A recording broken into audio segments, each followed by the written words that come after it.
by the sideline, the 3A show. It just the thing that was so frustrating is there just was no fight. It seemed like in Mineola. Right. I don't know if him not playing was a game time decision, and maybe that got them kind of deflated. But it just felt like it didn't feel like we were at a Mineola home game. You know, when it was supposed Mount Vernon fans were 2-1 to Mineola. It was just a weird night. It wasn't what I expect. So all right, so 5-3A Division I. The expected is Mount Vernon has been good. Technically, the expected is Pottsboro is now good. The path they took was a long and windy one. Mineola and Winsboro, both of them to me have been disappointments. I know, Winsboro still has a 4-3 record, but it seems like every game where they have a chance to make a statement, being that Mineola game and then the Bonham game, their 2 losses in district. I think they're the team that they need a miracle to be able to stay within Mount Vernon and then be able to beat Commerce next week and then Pottsboro next week. I just don't see Winsboro doing that. I don't think they can win 2 out of 3. In fact, I think their best hope is to win 1 out of 3 beating Commerce. That's the one game out of the next 3 I think that they're within a possession of. Yeah, I totally agree. But then in saying that, when you look at Josh Finney's squad, if they do pull off one of those wins and get into the playoffs, again, this district outside looks a lot better than when you see them playing each other. But that means you're in a good district. When you see outside of Mount Vernon and Pottsboro being a combined 8-0, everybody else at 2-2 or 1-3 feasting on each other. Yeah, you're feasting on each other, and so sometimes you can kind of start getting those tired eyes where you've seen for the last 8 weeks teams that can't get above each other, and then you release them into the playoff brackets, and all of a sudden they're all beating everybody 41-7, 42. That's when you go, oh, we just happen to be in a really, really good district. Let me ask you this: it's not too early to talk playoffs for fans, right? No, I think we're coaches and players don't even think about that right now. They just want to solidify themselves in there. But who do you see having the best chance outside of Mount Vernon going more than 2 deep out of this district? Pottsboro. I like Bonham's offense, but I don't even know. Again, it's hard to tell because there could be the difference right now with it being basically Bonham, Mineola, and Winsboro fighting for the last 2 spots. Mm-hmm. In 3 weeks could be completely different, and if things break right, we could be talking Commerce and Bonham in the playoffs. Or we could be talking Mineola, Winsboro still into the playoffs. Let me tell you this. I think I agree with you on the Pottsboro side, and here's why. Much like Paul Pewitt, if you'll go back, Paul Pewitt to start the year had DeAndre Hill, one of the best running backs in the class of 3A, but their offensive line was young. Yes. Right? They don't have an offensive line. Nobody's giving them any chance. Well, look, all of a sudden that young offensive line has gelled, and they've started playing a lot better. And they're silently, they're 4-3, but against a really tough district or schedule, and they've got a shot now. They play Daingerfield this week, but they got a shot to sneak up on people now, even in the playoffs. And I think that the young offensive line for Pottsboro's doing much the same that what Pewitt has done is they started gelling. They were young. Beginning of the year, you could see it, and then now they're starting to gel. Well, and also I think what's helping Pottsboro too is their defense. Mm-hmm. When you look at what was so shocking about their losses was that they gave up back-to-back 50 points. And yeah, Nevada Community, who we'll talk about them in a minute, they're kind of slipping. They got beat by Sunnyvale. We got to start. We got to talk about Sunnyvale is in the same way with Pottsboro. Maybe we looked at who they were losing to not enough and just saw the L's and realizing, wait a minute, Sunnyvale actually played a pretty decent schedule. But we'll get to them in a minute. But yeah, Pottsboro giving up 56 and 51 in back-to-back weeks. I would love to go and know when the last time that happened, if ever, for Pottsboro. But then when you talk about what they've done in the last 4 weeks, 14-0, 28. Commerce, by the way, is the one that scored the most against them, and then 14 against Mineola. Pottsboro, we know they're good. We know that coaching staff knows how to win in the playoffs. And you just wondered if they knew we need to duct tape this for the beginning of the year, like you said about Pewitt, then figure ourselves out. And, man, if they figured themselves out, all of a sudden Pottsboro could be dangerous. Yeah, right? They really, really could. And, again, we'll know a little bit more after this week, them playing Bonham, but especially next week, them taking on Mount Vernon. I think it's going to be interesting. That's a look at 5-3 Division 1. Now let's go over into what I like to call Grant's District 8, 5A Division 2. If you don't know, Grant's from Royce City. Speaking of Royce City, it's a 3-way tie for first place between Ennis, Forney, Royce City, all 4-0, and yet it feels like Ennis is 3 touchdowns better than either one of the other teams. I don't necessarily know that about Royce City. Royce City's an interesting team because they're doing everything right, But in the world of high school, it's kind of like the world at college. Sometimes you need the style points, and that's where they don't seem to be getting any style points. Well, they put up style numbers, right? Yeah. I mean, they're putting up style numbers and putting up style scores as far as on the offensive side of the ball. I mean, you go back and look at it. I mean, they're beating everybody by 3 touchdowns or more, right? But it seems like every third quarter they're in a one-possession game, and then you look at the final, and that's all good. I'm not saying it's a knock. I'm just saying in today's world where we get, hey, this team's better than this team because they scored one more touchdown in a game compared to what the other team did against the same opponent. Right. I actually think Roy City is a very dangerous playoff team, and I still think Roy City is an upset potential over Ennis. I think they could be. In reality, or being a realist, I still think Roy City goes into the playoffs at 9-1 with their only loss to Ennis in a close one. But yeah, I could see Roy City pulling the upset there. You know, there's been times where Ennis has done, just enough to win. Yeah, I mean, they've done the same thing. Right. So, I don't think that Ennis is the end-all, be-all by any means. I think they're the favorite, but I think Roy City is in perfect, a perfect position to pull the upset here. That's not until, week 10, right? I think they play 2 last more week weeks. of the game. For Greenville, unfortunately, their playoffs, I think, if they're not officially eliminated, they're pretty close. They hung around with Forney early. But the issue this year is kind of what it was a couple of years ago. Greenville just doesn't have any offense. When they play good defenses, they struggle. Forney, Corsicana, Roy City, Ennis, all holding them to under 14 points, or at least 14 points. And we thought that might be the issue with a team that had more coming back defensively. But you was hoping that they could tap into some athleticism offensively, but they just have not been able to find consistency. Well, Greenville starting tonight. They got Sulphur Springs. Offensively, they should match up a lot better with Sulphur Springs defense. I think they should be able to put up points tonight against Sulphur Springs. And then you turn around and look. Next week they host North Forney, and North Forney's been struggling defensively, so I think they can put up points there. And then the 11th week in 2 weeks they go to Crandall. Crandall's a little bit tougher nut to hack. But, hey, get started on the right track, back on the right track against Sulphur Springs tonight. Speaking of getting back on the right track, nobody's talking about Corsicana. They started off district losing to Roy City 41-21, and then they got beat by Forney, and at the time, everybody was like, well, that's a huge upset. Now it's like, okay, maybe that wasn't that big of an upset. No. They've won back-to-back games, and honestly, Corsicana's destiny is in their hands. They've got North Forney, Crandall, and Ennis. If they beat North Forney and Crandall, they're in the playoffs, and it's going to be interesting because even with their games that they've won in district, they're not really impressive. Beating Greenville by 6, beating Sulphur Springs by 3 points, 4 points.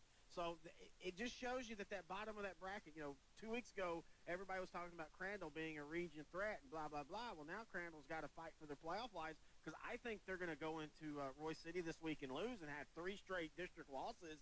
Then they've got to figure it out and come back and play Corsicana in what would probably be the elimination game for the playoffs. That game is in Crandall, though. Roy City has to go to Crandall, so that's a little bit different. Sorry, yes. Yeah, I personally think Crandall, if Roy City does not play a clean game, Crandall has a chance. Oh, I agree. I really do. I expect Roy City to come in and win by 7, 14 points, but I don't think they just walk into Crandall and have it handed to them. No, but again, going back to Roy City hasn't done anything spectacular, but boy, they're consistent. And so it speaks to me that it'll probably be a one-possession game into the third, and then Roy City will wear down Crandall and take care of business. All right, we've still got Wolf City, Cooper, Celeste. Boy, District 6-2A Division I is exploding. A lot of great games this week, and we're going to talk about them when we come back right here on Sideline to Sideline, part of the Big Friday Night Scoreboard Show right here on your station, 88.9 KETR. Support for sports broadcasts on 88.9 KTR comes from Betco in the city of Bonham with the reminder this Halloween that Fannin County is a zombie-free zone in which to work and to live. Learn about career opportunities at 903-640-0222 or workforcesolutionsTexoma.com. News, sports, music, and talk for Northeast Texas. 88.9 KETR, Commerce. I'm Chris Boyd, host of Think. Each weekday, we strive to put the headlines in perspective by focusing on the ideas behind them. Whether we're talking about politics, race and identity, science, or history, questions of why and how are always at the heart of our conversations. Join me on Think as we explore our world and the ideas that drive it. Weekdays at 2 p.m. and 8 p.m. on 88.9 KETR. Want to remind everybody you can hear Grant and I each and every week on Sideline to Sideline, the 4A and 3A edition, right over at LoneStarGridiron.com. We're also on every podcast platform. Now let's get back to talking about teams here on 88.9 KETR, and we're going to jump over into what has been just an absolute fun district to start the district season. 6-2A Division I. You got Wolf City there 4-0. You've got Celeste 3-1. Celeste, by the way, clinched a playoff spot with their win last week, so they're already in. Cooper's at 3-0, and you got that three battles, and that's going to be interesting who ends up winning district. But then for that last playoff spot, you have got almost everybody in the district still technically in contention. Just for as a district, you can't get any better than that. No, very entertaining. It looks like Wolf City undefeated right in district, but it seems like they're doing just enough, right? Just enough. It seems to be the theme of the show today.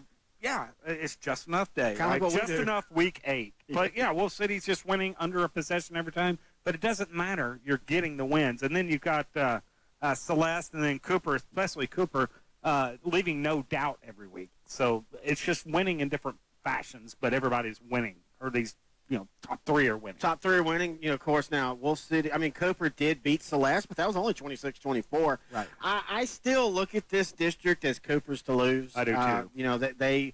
They got Honeygrove tonight, then they got Como-Picton next week. I think both of those are going to be pretty easy wins. But, hey, Como-Picton hung in with Wolf City, right? 18-13 within 5 points. Yeah, if you look at what Como-Picton's done this year, they might pull an upset before it's over, and it wouldn't shock me if it was tonight against Celeste, just simply because Celeste is high off of clinching their playoff spot. Uh-huh. You have a chance. Because you look at their Como-Picton's losses. They lose to Honeygrove 19-0. They lose to Wolf City 18-13. The one blowout was to start district. That was against Rivercrest 31-8. But I remember that being a one-possession game for a little while. We're not too far off of from a time where Como-Picton made statewide news, getting kudos for winning and breaking one of the longest losing streaks in a long time. Do you remember that? No, I don't. 5, 6, 7 years ago. Yeah. They I can't remember their losing streak, but it was just a god awful amount of time without a win, and they won that game, and they garnered statewide recognition by everybody for winning that game. There was another team that did that earlier this year, too, and I can't remember who it was. Like Marshall or somebody. Marshall's in the playoff spot there, buddy. Honeygrove, they're not. They're sitting at 2-5, but more importantly, 1-2 in district, but they have Cooper tonight, Alba Golden next week. Huge game for Honeygrove tonight, though. Yeah, the game of the season so far, I think, for Honeygrove. It is, but at the end of the day, they just simply need to win the net 2 out of the 3, beat Alba Golden, be into the playoffs. But seeding here is very matters. important. I was going to ask you, at what point in the season, though, as a coaching staff, do you stop going, okay, it ain't about seeding, it's just let us in? Honeygrove's dangerously there. If they lose against Cooper, then it isn't about seeding. It's simply let's just get in. Coaches start out with their main goal to start the year is win a district championship. Once you see that, okay, you've maybe not in that position, your next thing is just, get in. Let's just get into the tournament and see what happens. Get into the tournament, get into the playoffs healthy and see what happens. Yeah, and then Celeste, as we talked about, they're 3-1. They beat Rivercrest, they beat Alba Golden, they beat Honeygrove, all comfortable. Well, the Rivercrest game was a shootout, and Rivercrest still feels like to me a playoff team. I know they're 2-6 and they're 1-3 in district, but man, you just never know who you're going to get though. A lot like Winsboro. Yeah, exactly, because they lose 2 really tough games to Wolf City by 11, to Celeste by 4, and then Cooper just blows the doors off of them. But in saying all that, Rivercrest has Alba Golden and again Honeygrove. So their playoff path is right there for that 4th spot. If they win the next 2 games, and they're both probably winnable games, then boom, Rivercrest is in the playoffs. And they have an offense that could be contingent. Their problem is they just can't stop anybody. Right. And those are always at least fun teams to watch in the playoffs. Oh, yeah, because those teams can get 2 or 3 deep. It's cold, rainy. That's when you have to start worrying about defenses. All right, let's go ahead and flip now over to 6-4A Division II because that district has gotten crazy. I mean, you and I both felt that Sunnyvale was dead in the water. They start the season off losing to Gunner 43-7. That's not a shame. But then lose to Woodrow Wilson. It always confused me when you put the city in front of it. Woodrow Wilson, which is a very okay, not mediocre, but not terrible 5A program. But with numbers that are comparable yes. to Sunnyvale.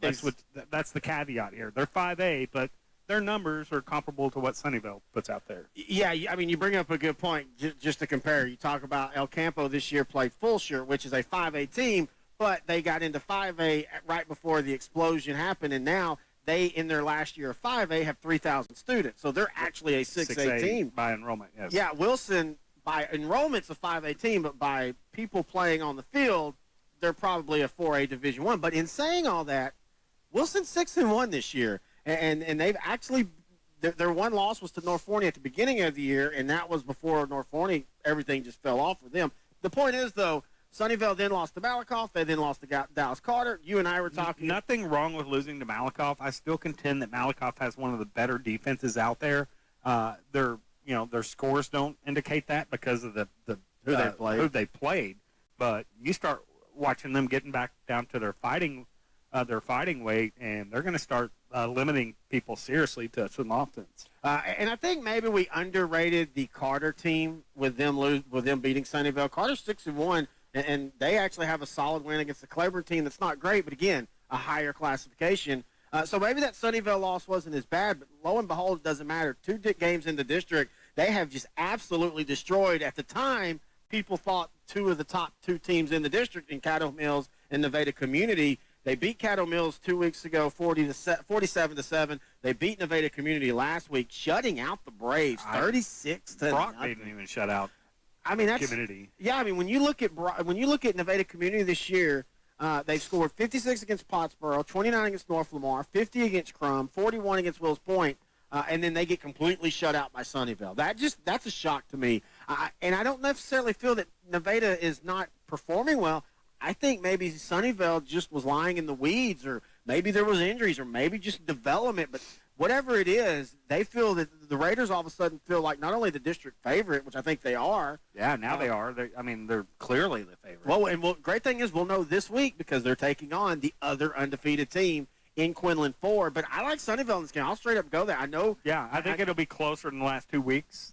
Oh, yeah, I think this is a one-possession game. I like Quinlan Ford. I still think Quinlan Ford is a team that could make some noise in the playoffs, but I'm going to lean on a team that in Sunnyvale who's been in the playoffs the last 5 years. Hey, and I'm rooting for Sunnyvale. My buddy Chris Pacina, his son is the kicker for Sunnyvale. So, Chris Pecina. So, anytime we talk Sunnyvale, we got to do like those political ads where we have to disclose that Grant Goodwin has some friends on the Sunnyvale side. So, anything he may say about Sunnyvale. But no, I mean, my question to you, though, starts to be is at 3-4, and assuming they're going to, let's say they win out and they beat Quinlan 4, they beat Wills Point, and they beat Farmersville, and we're pretty sure they're going to at least beat 2 of the 3. Right. So let's say they win out. Where does Sunnyvale fit in this region? Because this is a region that for the first couple I'm tapping the brakes on my enthusiasm right now. Yeah. I mean, I know they've had an impressive last 2 weeks, but I'm still going to tap my brakes on they're going to make a region final or something. Oh, no, I'm not saying that. But what I'm saying, though, is if you can avoid Gilmer in that first round, right? I think that's who they line up with. And whoever it is, I know they'll eventually get to Gilmer. If you can avoid, if you win district and you get, a 4th place team, I think Sunnyvale has a path to the 3rd round. Yeah, yeah. I think they could. Yes, and I think you could even say that the winner of this game, Quinlan Ford or them, a path to the 3rd round is possible. I just believe it a little bit more with Sunnyvale because I love what Quinlan Ford's doing. And last year they were 6-3, but still, they haven't been in enough of these games yet to where I can say I trust Quinlan Ford in a big game. Right. I think, for Quinlan, I keep going back and I look, and that Whitney win is just a little bit more impressive, though. Especially with what Whitney did against West this past week. Yeah. What was it, 14-10? 14-10, and yeah. I'll tell you what, we've seen West on film at least twice, and West is the real deal. I mean, they run that slot T with those big Bohemians, those Eastern European linemen out there, and they are tough to stop. So, with Whitney hanging that close to West, a ranked team, and Quinlan kind of wiping the field at times. 47-33. Yeah, with to Whitney. That's very impressive. Yeah, I mean, you look at it, the interesting thing about Quinlan Ford is they gave up points early. They gave up 33 in their win against Whitney. They gave up 43 in their win against Ferris. But since then, well, Ferris has been much improved. Yes, exactly. And since then, though, they've given up 12-0, 28. But that 28 was when they scored 68. So how much of those were trash? And then 0 last week. So they've gotten shutouts in 2 of the last 3 games. So no matter what we think of Sunnyvale or Quinlan Ford's coming in riding high on this. Sunnyvale's coming in riding high. This is one of those games that's not going to make any media's game of the week because this is just a district that gets lost in the media. Right. But I guarantee you this is a 4A Division II game that I'm going to be keeping tabs on next week or this week while we're down in Yoakum. Oh, yeah, for sure. All right, the rest of the district falls like this. Caddo Mills, they lose to Sunnyvale 47-7 2 weeks ago. They bounced back last week against Farmersville. They have Nevada Community in what feels like a 3rd and 4th place game. The playoff teams, barring something shocking, your playoff teams are still going to be out of the 4, Quinlan, Sunnyvale, Caddo Mills, and Nevada Community. We're just now talking about who ends up where. I don't think Farmersville can beat Nevada and Sunnyvale, and they'd have to at least beat one of them in their next 2 games. I don't even think they'll be close to them. And then Wills Point's just not good this year. Right. So we're talking about fun inside the top 4. I like Caddo Mills in this game. I feel like I trust them a little bit more than Nevada Community after the way Nevada Community's played the last couple of weeks. I don't know, man. I mean, again, Caddo didn't do much to solidify anything in that loss against Sunnyvale. Well, I was about to say, here's the fun comparison. They scored 7 against Sunnyvale. Nevada Community scored 0. So, right. I mean, literally, they both got. How can you tell? How can you tell you don't trust one or the other? I do think this is one heck of a game, though. This is over in Caddo tonight, right? Yeah, I mean, this is what you're looking at when you talk about playoffs and the district matchups, and we can all talk about first place, and first place is fun, but both of these teams still have aspirations of first place, because if Sunnyvale gets tripped up by anybody else, then you're sitting there with a split, and we start going to head and stuff. So yeah, I think it's going to be an interesting matchup. And then again, as we talked about, Farmersville, this week they're taking on Wills Point in a battle of a team. Whoever loses definitely eliminated. Technically, the winner is still in it. Like I said, Farmersville has Nevada Community and Sunnyvale coming up. I don't see take an epic upset to get your way. 2 epic upsets. And we won't even talk about Wills Point, who on the year, Grant, I didn't even realize this until we were doing show notes today. On the year, they have scored 30 points. Wow. Total. In what, 7 games? In 7 games. They've been beat 26-3, 42-11, 49-0, 41-0. 32-9, 41-7, and then last week 62-0. Man, how far? I mean, there used to be a time when you just marked Wills Point as the second place team in district, and they were unfortunately going to either get Forney or Commerce in the playoffs and get just draw. They were geographically in the wrong place at the wrong time, right? Yeah, I mean, they had some really, really good teams. Oh, yeah. Coach Bachtel back then, he was there forever, and they had some really, really good teams that kind of like got Gladewatered. If you know anything about Jack V. Murphy, Gladewater lived in a region where after they got to the 3rd round, they played usually the state champion. Jefferson, Dangerfield, whoever was either winning state or at least going to state. And it felt like Wills Point was like that as well. Anyway, that's us reminiscing because it's fun to talk football. Want to remind everybody, Grant and I talk each and every week a little football, 4A and 3A over at LoneStarGridiron.com. You can also find us on any podcast platform. Just type in Sideline to Sideline. You can also follow us on Twitter at Grant and Terry. Like us on Facebook. Just type in Sideline to Sideline. You can also email us, Grant and Terry at LoneStarGridiron.com. For any questions on the KATR show, we'll answer about Wolf City, any of those. All you got to do is email us, Grant and Terry at LoneStarGridiron.com. Until week 10, he's Grant, I'm Terry. This has been Sideline to Sideline, part of the big Friday Night Scoreboard Show, right here on your station, 88.9 KATR.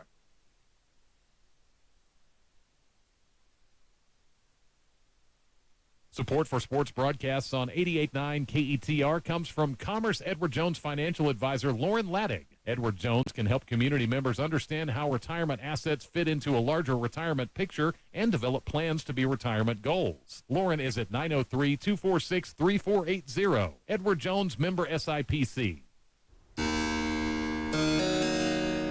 Our very generous friends from Music Before 1800 have again given us 2 extraordinary performances, harpsichord recitals by Aya Hamada with 18th century French music, and Peter Sykes, German works not by Bach, this week on Millennium of Music. Sunday morning at 6 on KETR.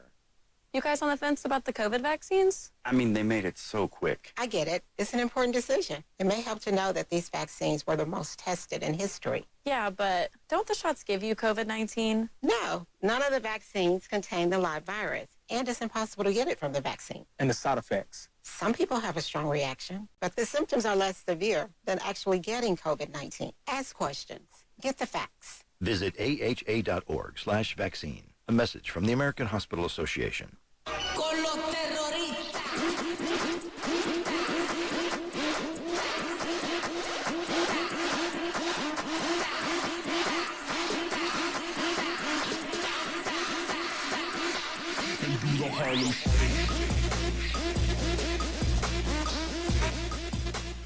It's the big Friday night scoreboard program right here on your station, 88.9 KETR. My name is Jared Knight, and we will be getting you to the field here in Commerce very shortly for the Rains Wildcats versus the Commerce Tigers. That's on the way here on a football Friday night. But first, I've got to tell you about some of the games we'll be covering here at the KETR Scoreboard Center this evening. By the way, if you've got scores that you'd want to pass along to us here in the Scoreboard Center, the best way to do that this evening is by texting the studio, 903-751-5145. That's 903-751-5145. You can make that text. It'll show up right here on my screen. I'll be able to pass it along to folks right here in Northeast Texas, either on the air or on our stream tonight, our big stream that we've got going. You can find it at facebook.com/KETR Radio. You can also search for KETR Radio over on YouTube and link up with our big broadcast stream there. You can watch this football game this evening. So, on the big scoreboard tonight, the games will be followed. Of course, Commerce plays host to the Rains Wildcats tonight. This District 5 3A matchup between the 2-4 Wildcats and the 2-5 Tigers tonight. There was a poll earlier this afternoon I saw with 220 votes, and of those, about 51% of those who had voted said that Rains is likely to win this one. That's to 49% says Commerce is going to win. That's close enough to make this one an exciting game to listen to and to watch here on 88.9 KETR. Other games will be following tonight. The Leverage Chapel Lions are on the road at the Savoy Cardinals this evening. The Mesquite Skeeters play host to the number 6 Rockwall Heath Hawks tonight. That matchup kicking off here in just a little while. Let's see, the Greenville Lions are on the road at the Sulphur Springs Wildcats tonight. Another District 5 3A matchup. We've got the Pottsboro Cardinals on the road at the Bonham Purple Warriors this evening. The number 8 Kaufman Lions are at the Paris Wildcats tonight. The Royce City Bulldogs on the road at the Pirates of Crandall this evening. Another game we'll be watching in District 5 3A. Howe Bulldogs are at the Mineola Yellow Jackets tonight. We'll be keeping our finger on the pulse of that game this evening. The Farmersville Farmers on the road at the Wills Point Tigers tonight. The North Lamar Panthers on the road at the Pittsburgh Pirates. How about this one? The Liberty Ilo Leopards are playing host to the number 2 Gilmer Buckeyes this evening. We'll have that game, scores from that game throughout the evening here, mixed into the Commerce Tigers football broadcast. The Bells Panthers are on the road at S&S Consolidated tonight versus the Rams. Let's see, Cooper Bulldogs are at the Honey Grove Warriors this evening. The Tomcats of Tom Bean play host to the Lindsay Knights tonight. The Panthers of Alba Golden on the road at Bogota tonight for the Rivercrest Rebels. The Rebels of Rivercrest are going to play host to the Panthers of Alba Golden this evening. The Cumbie Trojans are at the Clarksville Tigers tonight. Community Braves on the road at the Caddo Mills Foxes. Celeste Blue Devils are at the Como Picton Eagles tonight. The Lone Oak Buffaloes play host to the Leonard Tigers this evening. Another one we're watching in District 5 3A, number 5 Mount Vernon Tigers are on the road at the Winsboro Raiders tonight. The number 2 Gutter Tigers are at the Blue Ridge Tigers this evening. The Maud Cardinals play host to the Quinlan Bowles Hornets this evening. Fannondale Falcons on the road at Forestburg to take on the Longhorns. And the Quinlan Ford Panthers are at Sunnyvale this evening. A couple of games that were played on a Thursday night this week. Union Hill Bulldogs beat the Campbell Indians this week 51-6 in six-man ball. Again, Union Hill 51, Campbell 6, a final score from Thursday night. Also on Thursday night, the Corsicana Tigers beat the North Forney Falcons 43-34. That was a final Thursday night score here in the Scoreboard Center. We'll be following all these games this evening, and we cannot wait to share all this football information here on a football Friday night. Hope you're following along on the radio. If you're not, hope you're following along on the internet. You can do that, again, by visiting Facebook.com and clicking on or typing in KETR Radio. Go to Facebook.com/KETR Radio, and you can find the live stream this evening. You can also pop on over to YouTube and type in 88.9 KETR, and you can find our YouTube stream there this evening. Looks like pleasant weather for a football Friday night. We'll talk about that more and get you out to the field here in just a few moments. You're listening to a football Friday night right here on your station, 88.9 KETR.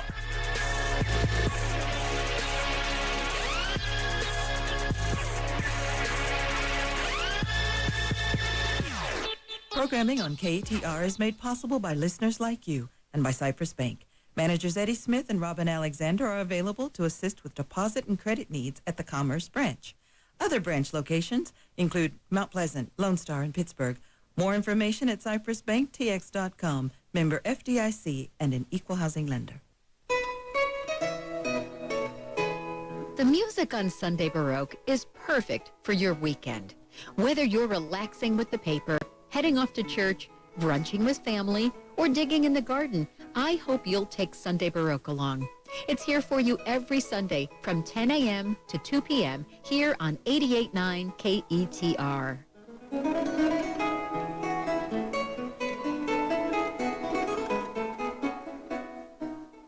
Support for sports broadcasts on 88.9 KTR comes from Bedco, the Bonham Economic Development Corporation, and the City of Bonham.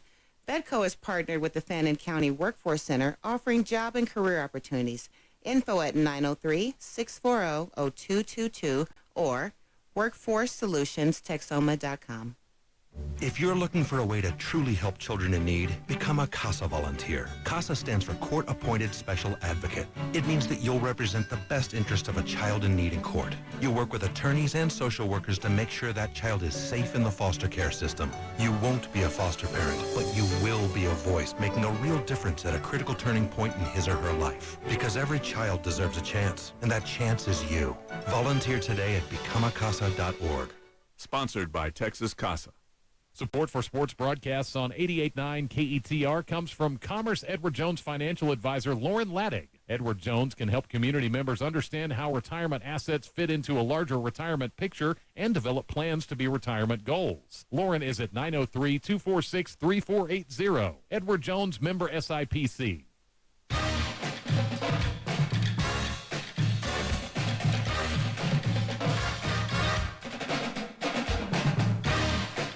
From A&M Commerce Memorial Stadium and Ernest Hawkins Field, the Commerce Tigers meet the Rains Wildcats in a District 5 3A Division I game. Good evening, everybody. I'm John Mark Dempsey along with Kevin Jeffries. We'll have the play-by-play in color of tonight's game for you. Jared Knight will have scores from all over Northeast Texas and beyond all evening on the big Friday night scoreboard. Also, this game is video streaming on YouTube tonight, so guess Kevin Jeffries, if you do a search on YouTube for KETR. For KETR FM, search on YouTube. You can do that. You can also, we do have a link on our Facebook page that'll take you there as well. But on YouTube, KETR FM. Okay, great. This is homecoming for Commerce High School. We've already had our homecoming queen and homecoming king named. Tatiana Beard is the homecoming queen, and Commerce Tigers receiver and defensive back Ashton Seal is the homecoming king. He's already made a big play tonight. He really Game has. hadn't even started. Absolutely. Tigers 2-5, for the season, 1-3 in district play after a 31-21 win over the Howell Bulldogs last week.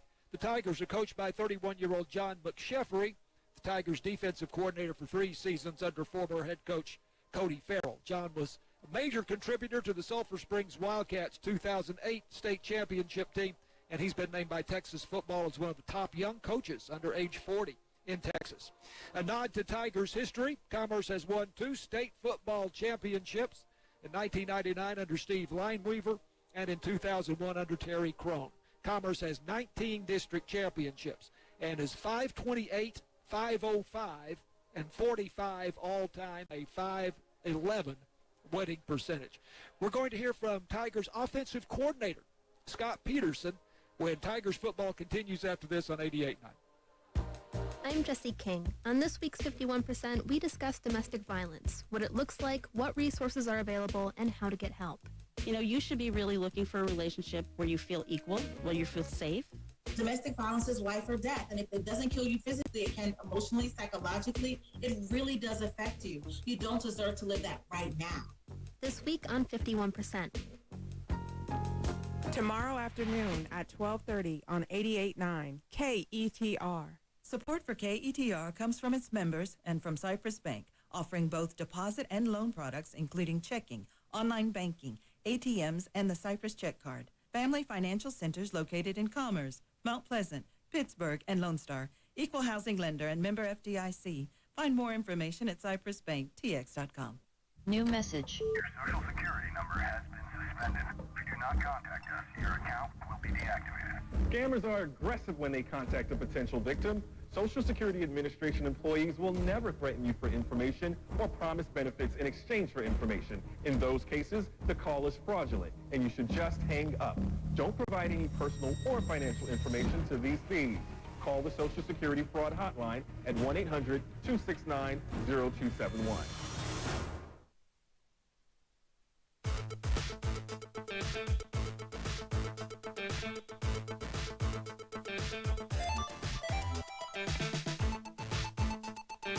We are visiting with Tigers offensive coordinator Scott Peterson before the game here with Rains tonight, as John McSheffrey had an emergency and couldn't be with us. So great for you to step into the breach here and talk to us. Absolutely, I'm glad to do it. All right, great.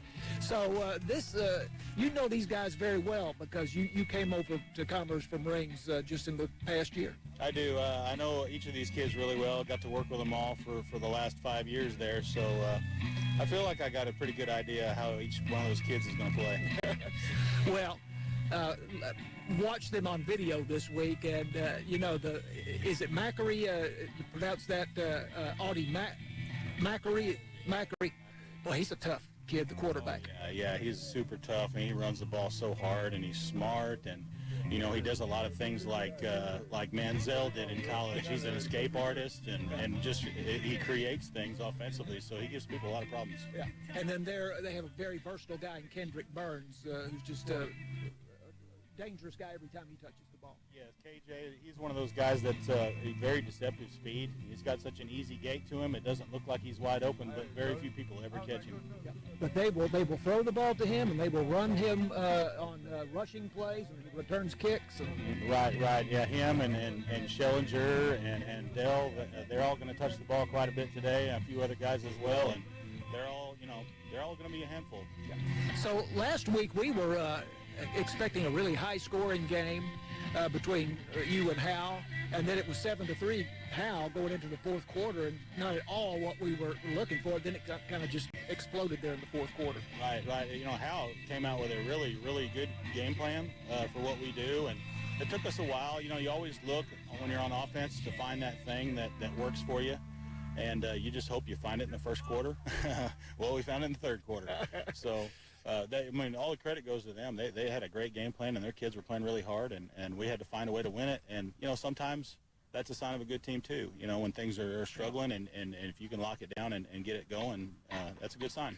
Well, the obvious thing was Deshaun Jackson had 2 very big plays there, and some others as well, but 2 in particular, those touchdown runs from the Wildcat And of course, fans will say, well, why don't you do that all the time? It's not that easy. But what's the feel that you get for when it's the right time to do that? Well, it's kind of hit and miss. It's one of those things that you want to try, but you don't want to just lean on it. So we're going to be in it, a little bit more than what we have in the past, just because he's done such a good job with it.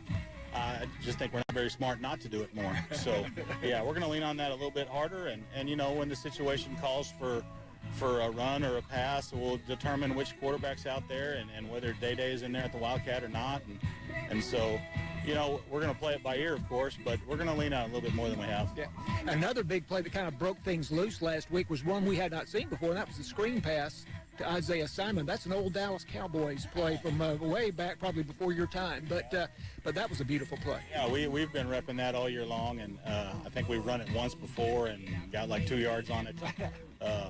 But, there was a few things for us to fix, and we finally got things fixed on it and felt like it was the time to run it. And the kids executed it great. Quarterback put the ball right on the money, and Isaiah did a great job pulling it down and had a lot of grass. Noah was running out there in front of him, leading the way, and dang near scored. So it was a very beautiful play. Yeah. You all only threw the ball 10 times. Is that more kind of what you would like to be able to do? Well, ordinarily we throw it quite a bit more because of the RPOs we run. But Hal was playing very wide with their ends and forcing everything inside, so the RPOs I did call ended up being box runs inside. So I don't know that it changed our percentage of play calling very much, but the way they were playing things forced the run, so we'll take what they give us. Right.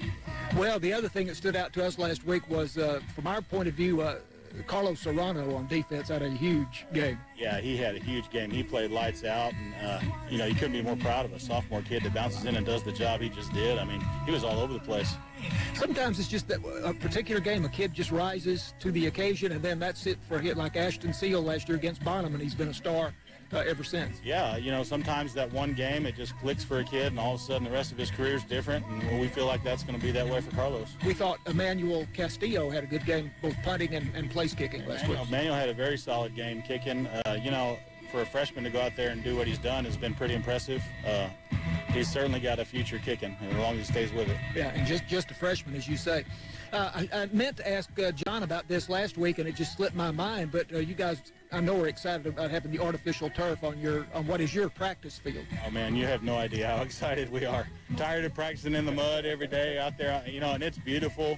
The colors just pop on the field, and the kids are so excited. The first day we get out there on it, and they're doing snow angels on the turf. It was a good day, and the last couple of weeks have been a lot more fun in practice. Kids are a little bit more pepped up and ready to roll and excited about the program. Of course, and it's great for you to be able to play your middle school and JV games on that field. Absolutely.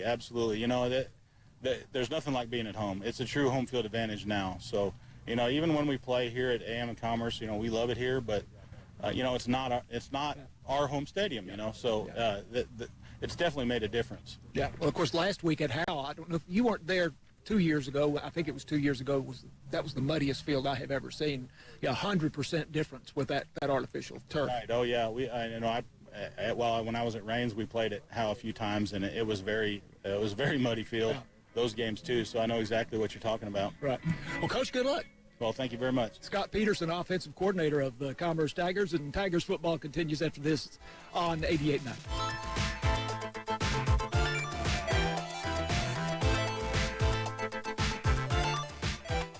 Support for sports broadcasts on 88.9 KETR comes from Commerce Edward Jones financial advisor Lauren Laddig. Edward Jones can help community members understand how retirement assets fit into a larger retirement picture and develop plans to be retirement goals. Lauren is at 903-246-3480. Edward Jones, member SIPC. When you like or follow 88.9 KETR on Facebook, your newsfeed is enhanced with top stories from NPR, local stories from KETR, occasional breaking news or weather information, and programming and technical updates. Plus, Facebook is a place where you can participate to move the conversation forward on the news that matters. Next time you're on Facebook, search for KETR 88.9 FM. Support for sports broadcasts on 88.9 KTR comes from Bedco in the city of Bonham with the reminder this Halloween that Fannin County is a zombie-free zone in which to work and to live. Learn about career opportunities at 903-640-0222 or workforcesolutionsTexoma.com.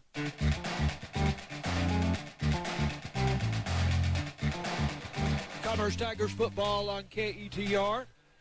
Brought to you in part by Lauren Laddick, with Edwards Jones Investments, and Bedco, the Bonham Economic Development Corporation, and the city of Bonham. This is John Mark Dempsey, along with Kevin Jeffries. Tigers football on KETR about to kick off. Tigers and the Rains Wildcats tonight. Rains is 2-4 after a 48-26 loss to Winsboro last week. Last season, Rains was 5-4. Their greatest seasons in history have been 1962 and 1963 under Paul Branham when they were 10-1 and district champs both seasons, and 1994 under Chris Quillen when they were also 10-1 and district champs. The Wildcats are coached by Charlie Coker in his first season as head coach, succeeding Randy Barnes after 5 seasons. Coker is 11-15 in his coaching career, having coached 2 seasons as the head coach at Maud in 2010 and 2011. He was most recently an assistant coach at Sulphur Springs. Charlie is the son of longtime Lone Oak coach Jim Coker, who is a Greenville High School Hall of Famer as a center and linebacker. I remember him well. And a member of the 1972 East Texas State NAIA championship team. Excellent.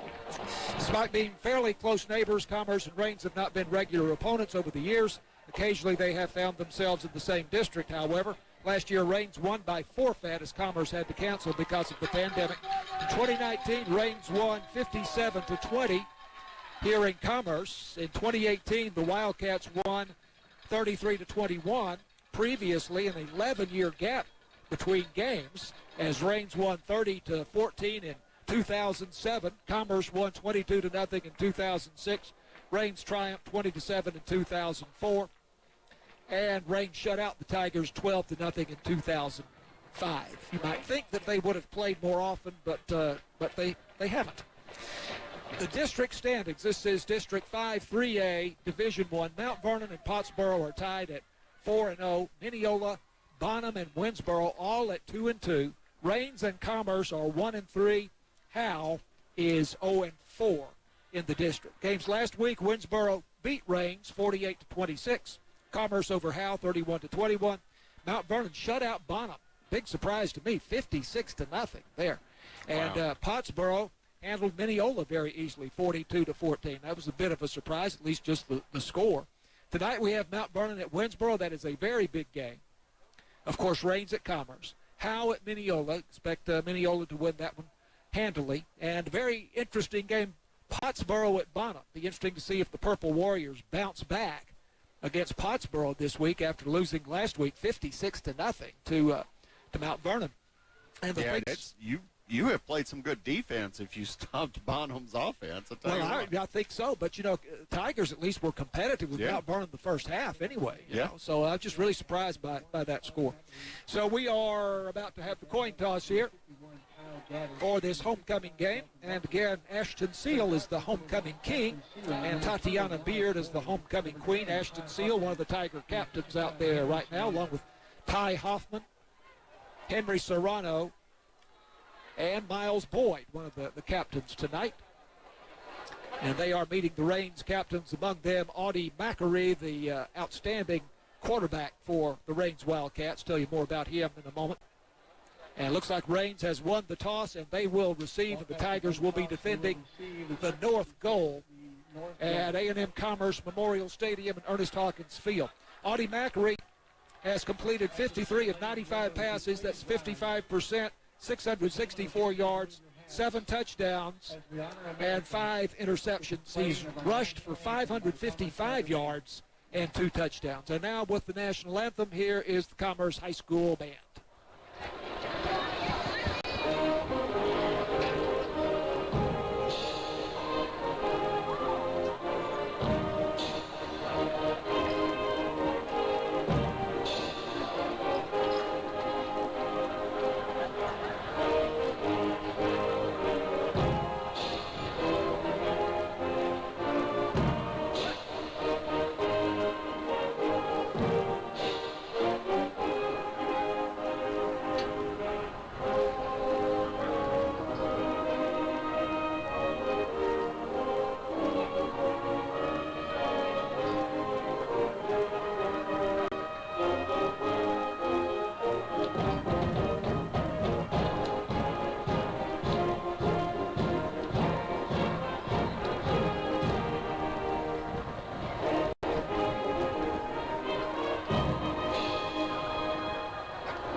Tiger starters on offense tonight. Of course, Darren Beal will be the starting quarterback.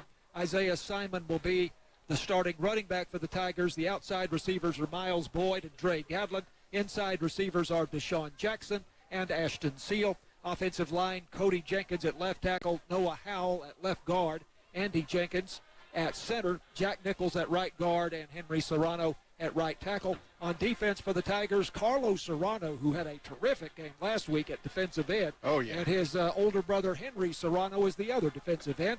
Jamarian Lewis Brown and Moses Branch will be the defensive tackles. The linebackers are Carlos Aubrey, Kendrick Greer, and Isaiah Simon.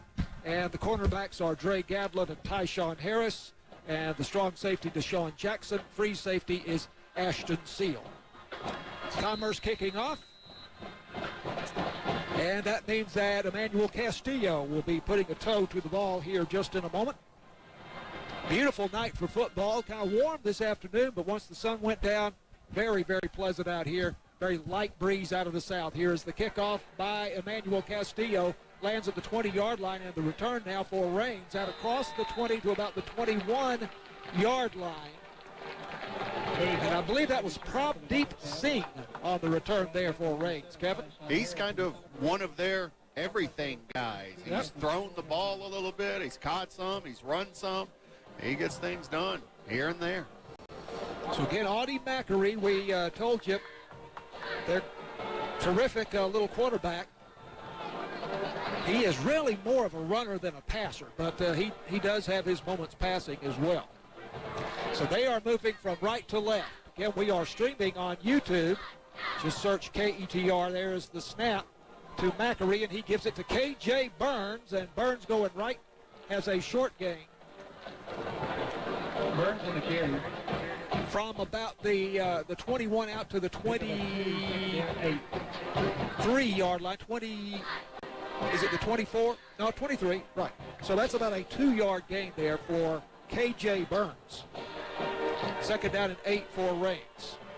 They go from the spread. Snap to Mackery. Has a back on either side of him. And this is given off to Amari Clayton. No, that's once again, that's Burns. That is Kendrick Burns out to the 40-yard line. Yeah, Ashton Seal, he dragged him about 8 extra yards once he got through a huge hole in the middle of the line. Ashton Seal frankly saving a touchdown with that tackle there. Kyle Gaddis, the center, out over the football for Rains. They have a first down at the 40-yard line after that gain of 17 yards by Kendrick K.J. Burns. Mackery with a back on either side of him. Didn't see much of that in the video of them this past week. Once again, they give it to Burns, and Burns going to be brought down for a loss behind the line of scrimmage. Oh, he was still up there. Yeah, it took him a long time to get him down. He got hit by 9 Commerce defensemen. He got hit by 3, bounced backwards. Got hit by 3 more, got bounced backwards again, turned around, hemmed up, and then went to the outside, and then the last 3 got him, take him down for the short loss. Finally, Deshaun Jackson brought him down with some help from Dre Gadlin. So this is second down and 12 for the Wildcats from their own 38-yard line, moving from right to left. 2 wide to the far side, 1 to the near side. Again, a back on either side of Audie Mackery. And it is a running play between the tackles across the 40 to the 42-yard line. Seeing the ball carrier. And that is Prabdeep Singh on the carry there for Rains. Out to the 42-yard line. So that's a gain of 4 yards, and now 3rd and 8 for the Wildcats. First possession of the game, no score. We are just underway. Playing on the artificial turf of Ernest Hawkins Field. Mackery looking to the sidelines for the play. 14 seconds on the play clock, plenty of time. Has a back to his right. Movement at the line. Pass over the middle. Caught at the 48-yard line. This is Everett Crack who makes the catch for Rains. Short of a first down. I thought we might see a flag there. I thought I detected some movement at the line, but no flag. They might have gone away with a little bit, but it was close. 4th and 1 at the 49-yard line for Rains. Who was that who caught that? That was Everett Crack. That's the first time, as far as I know, that he has caught a pass. Yes. Fourth down in one play, they will go for it, and they will get the first down on what I believe was a quarterback sneak there. That was Macri straight ahead. Ooh. Came up, loaded up, ran it real quick. Got first down. Gets to the Commerce 46-yard line. That's a gain of 5 yards for Audie Macri. Coming into the ball game with 555 yards rushing, 6.5 yards per carry, and 2 touchdowns. 5'9", 175-pound senior quarterback for Rains. Quickly up to the line, Macri under center. 2 wingbacks, very tight formation. That would be a split T formation, which we haven't seen before, and that is just basically a quarterback sneak and a moving pile of humanity. and he squirted out the other side. Winds up picking up 10 yards. First contact was about a yard deep. Just that scrum pushed him forward, and then he squirted out the backside. Gain of 10 yards to the Commerce 36-yard line. First down for Rains. This is the eighth play of the drive. That is the first time we've seen that formation. And again, they go with a tight formation, but Macri in the shotgun. Fakes it to Burns. Keeps it himself off the right side. This time a short gain down to about the 31-yard line for Rains. Dre Gadlin there for Commerce. And again, Deshaun Jackson. So that's a gain of 5. And we faked the pitch out to Singh on the outside, kept it, and just sliced his way up towards the line of scrimmage and picked up that quick 5. They got a little bit more than I thought they did. So 2nd and 5 at the Commerce 31-yard line. Again, we're seeing some things from Rains here we weren't expecting. Again, the very tight formation. They have an H-back to the right, a wing back to the left, just outside the tackle, or just outside, I guess, the tight end. And this is Burns going off tackle to the left side. No, that's Singh. That is Pradeep Singh, who gets to the 27-yard line. 3rd down and 1. Yeah, when they snap it like that, you don't really know who has the ball, and I think that's part of the concept here. Right. Is that when they're swinging out wide, you normally just punch it up the gut, give it to the quarterback. Now they got 4 people in the backfield, and they all sort of start running in the same direction, and you can still hand it off. You can reverse course, do a lot of different things there. Moses Branch made the tackle for Commerce. This is 3rd and 1, and Macri, quarterback sneak, straight ahead, will have the first down at the 25-yard line. This is pretty it's interesting. This is interesting. They're going with a split T here on some of these plays, which goes back to the 50s and 60s with the quarterback under center, backs up very close behind the quarterback, usually a wing back. Maybe you have a split receiver, but very often not. Sometimes just 2 tight ends and a wing back, and then 2 backs just about 3 yards behind the football. And so Commerce has definitely had trouble stopping the run this season, too. Snap to Macri. Now he is in a shotgun here. He gives it to Burns. Burns trying to go wide. Tigers doing a great job of containing the play, and that is Dre Gadlin who wrestles him out of bounds over on the far side at about the 29-yard line. And if that's the case, that'll be a loss of 4 yards. And let me tell you, this right here is one of the problems with this type of very run-heavy, get 3 or 4 yards every time. One bad loss, and you really kind of put out. Now, Rains can still throw the ball. They're coming out in a spread formation here. But if you're going to run like that, you have to make your decision and cut up field quick. And that time, Burns didn't. He kept looking. Commerce is fast. They strung him out to the sideline. He found no room to cut up. You got to make that decision and cut up, take it for no loss, or find a hole. You can't sit back there and wait because you'll lose yards. Rains behind the chains here. 2nd down and 14 from the Commerce 29-yard line. They're back in the spread. Macri back to throw, scrambling, and almost picked off by Ashton Seal. Ooh. Oh. Pass intended there for Everett Crack, a sophomore, 6'2", 160. Again, we haven't seen much of him on video. He had a catch earlier in this drive, but it is 3rd and 14 for Rains at the Commerce 29-yard line. Boy, Miles Boyd was in Macri's face, too, right there, trying to break that. Macri had to kind of sling it out to the side, rush the throw a little bit. Ashton Seal makes the cut, almost picked that one off. And if he had, it's 6 the other way. 3rd and 14 from the Commerce 29. Snap to Macri in the shotgun. Give it to Pradeep Singh up the middle, and he will get to about the 25 and no farther. So it's going to be 4th and long here for the Rains Wildcats. Jackson on I the think they have one field goal on the season, John Mark. Kendrick Greer, I'm going to give credit for the tackle there. Commerce Tigers leading tackler coming into the ballgame with 81 tackles this season. So this is 3rd and 10 from the 25-yard line. This is the 14th play of the drive, Kevin. No score. 4:20 left to go in the first quarter. Rains with still what is the opening possession here. Snap to Macri in the shotgun. Rolling out left, passing, and caught at the 18-yard line. Not a first down. That is caught by Singh, but they say incomplete. It was very close. He was diving. It was in the dirt, but I'm not close enough to see if that was a catch or not. The ref was right there.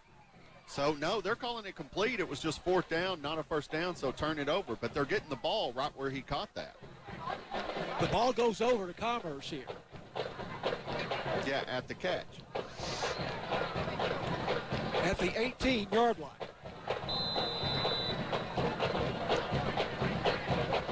So Commerce holds and now has the ball for the first time. First down from the 18-yard line. And it is Deshaun Jackson from the Wildcat, the very first play from scrimmage, and he is out to the 40-yard line, and a flag very late on the play. This could be late hit.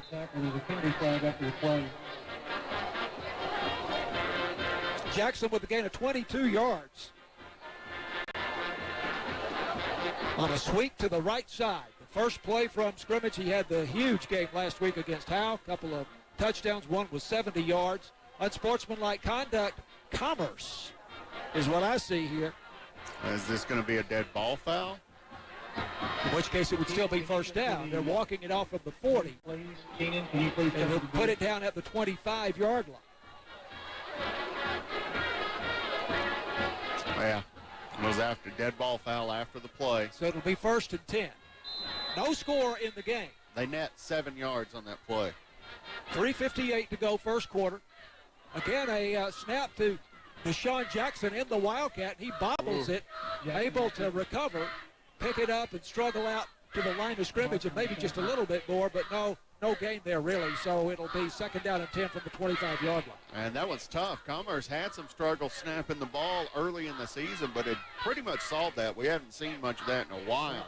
That one was a little low, and Deshaun Jackson looking for somewhere to run. Again, snap to Jackson, and Jackson going to throw it deep for Dre Gadlin at the 50.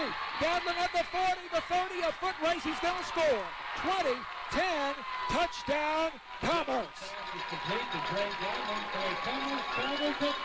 75-yard touchdown pass from Deshaun Jackson in the Wildcat. Throw it to Dre Gadlin down the right side, wide open at the 50. That is the first time we've seen Jackson throw one tonight. Basically, he's got the option. It's a run-pass option. He's going to read it as the Commerce lines up to go for 2 here. And he sees his man get out in front of the coverage and launches it, hits him. That's Darren Beal with the football, and he is going to be thrown for a loss.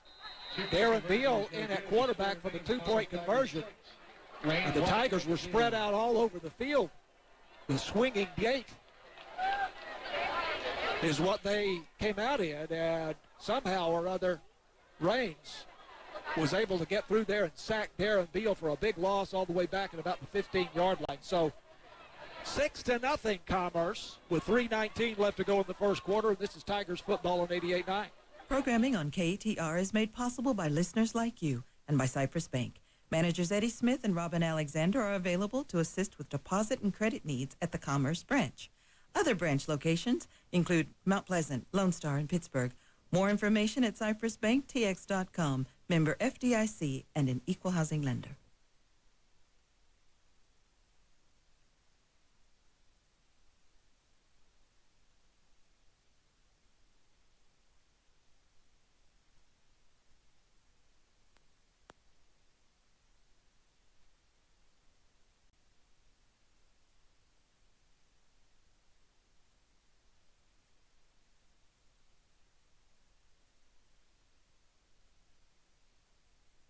Touchdown pass from Deshaun Jackson to Dre Gadlin. And Kevin, I think that's the first pass that Deshaun Jackson has thrown, isn't it? Yes, It's his first pass of the season. Now the kickoff here by Emmanuel Castillo lands at about the 10-yard line. Woo! And That's then a it good kind of coverage. dies there. And it was picked up after a moment's hesitation there by Corey Foster, and he's only able to return it to the 9-yard line. Wow. Commerce did a good job to get down there in coverage. The kick went perfect for him. He let it go thinking it'd go into the end zone. Picks it up and then tried to take it to the middle of the field to avoid the black jerseys. Didn't do it. Goes down at the 9. That's another great kickoff by Emmanuel Castillo. And I thought last week he had a great game. He's starting off that way again here. It's that kick landing somewhere around the 5 and just kind of died there. And I don't know if he's able to put some kind of reverse English to make it do that or what, but turned out great. So first down from the 9 for Rains. And on first down, running play up the middle goes nowhere. And that's K.J. Burns again for Rains. Maybe gets a yard to the 10-yard line. Second down and 9 for the Rains Wildcats. 1 yard pickup, second down 9. We saw them in the split tee for quite a few plays on their first drive that went for 15 plays. Now Macri rolling around in the backfield, passing over the middle and incomplete. Terrific contact there between the Tiger who hit him. I believe that was Deshaun Jackson and Prabdeep Singh at the 15-yard line. It was a good run pass option. He pulled it in. Then he had Singh coming across the middle, pretty open, launched the ball, but just as it touches Singh's hands, boom, gets hit by Jackson. There's no chance to catch that one. Deshaun Jackson going both ways. He threw the touchdown pass just moments ago, playing as the strong safety on the Tiger defense. So this is third down and 9 for Rains. From the 10-yard line, their own end of the field, flags down. I think the Tigers offside here. Macri going to run it at the 20, at the 25, hit hard, and now goes down at about the 28 or 29-yard line. I think Commerce came across the line before the snap, in which case Rains will decline the penalty, and they'll have the first down at the 29-yard line. Well, it's a little odd because Macri clapped his hands, and that's when the defensive ends on Commerce, they jumped when he clapped his hands, but the snap actually came a beat or two after that. And I guess the clap in the hands it's not a definite give me the ball sign. Okay. Sometimes the quarterback can get called for false start if they do too much to simulate the snap. But 18-yard gain by Audie Macri. So it's a first down at the 28-yard line. They're out of a hole. In the spread, they give it to Burns. Burns trying to go wide to the right and is cut down by Henry Serrano at the line of scrimmage, or maybe for a little bit of a loss. Terrific tackle there by the Tiger senior defensive end, Henry Serrano. Yeah, Burns had dodged one defender and then came in trying to cut up field, but just got yanked back like a rag doll by Serrano. By the way, he's a junior. That's good news. I was thinking he was a senior, 5'9", 195 junior. Came into the game with 43 tackles, second on the team, and 5 sacks, 6 tackles for loss. That wasn't one, that was no gain. Second down and 10 at the 28-yard line for Rains. Tigers lead at 6-0. 1:39 left to go first quarter. Rains with a second possession. Moving from right to left. Here is Gavin Oakes trying to go wide for Rains. And he is not going to be able to get back to the line of scrimmage. That looks like Brody Ballman making the first contact for Commerce. Ballman coming up from his position at strong safety. So that was a loss to the 27-yard line, and this is third down 11 for Rains. From the spread, they have 2 in the slot and 2 wide to either side. Movement at the line before the snap. Yeah, it's going to be encroachment on Commerce. 5 yards. But you got to wonder why Macari's not out there. He's coming back now. He sat out for a couple of plays. But Oakes has had some time at quarterback. That is right. He is their backup quarterback, and he had the carry on the previous play. And he was lined up on the center on that play as well. So he's doing that hard clap to try to draw off sides. And then Oaks out here, wide receiver, turned and moved after that clap, after everybody was set, and they're going to get a false start on him, so take it right back. On the Wildcats. Another backside yard. Well, it's going to be 3rd and 6. Now it goes back to 3rd and 11. So Kevin's right. They give back what they gained on the previous penalty.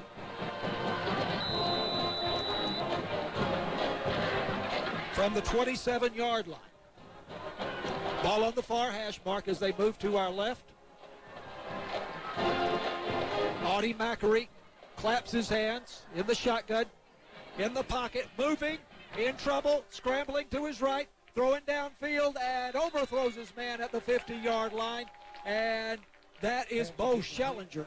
Tight coverage by Ashton Seal. So it will be 4th down and 11 for Rains, and the punting unit coming out on the field.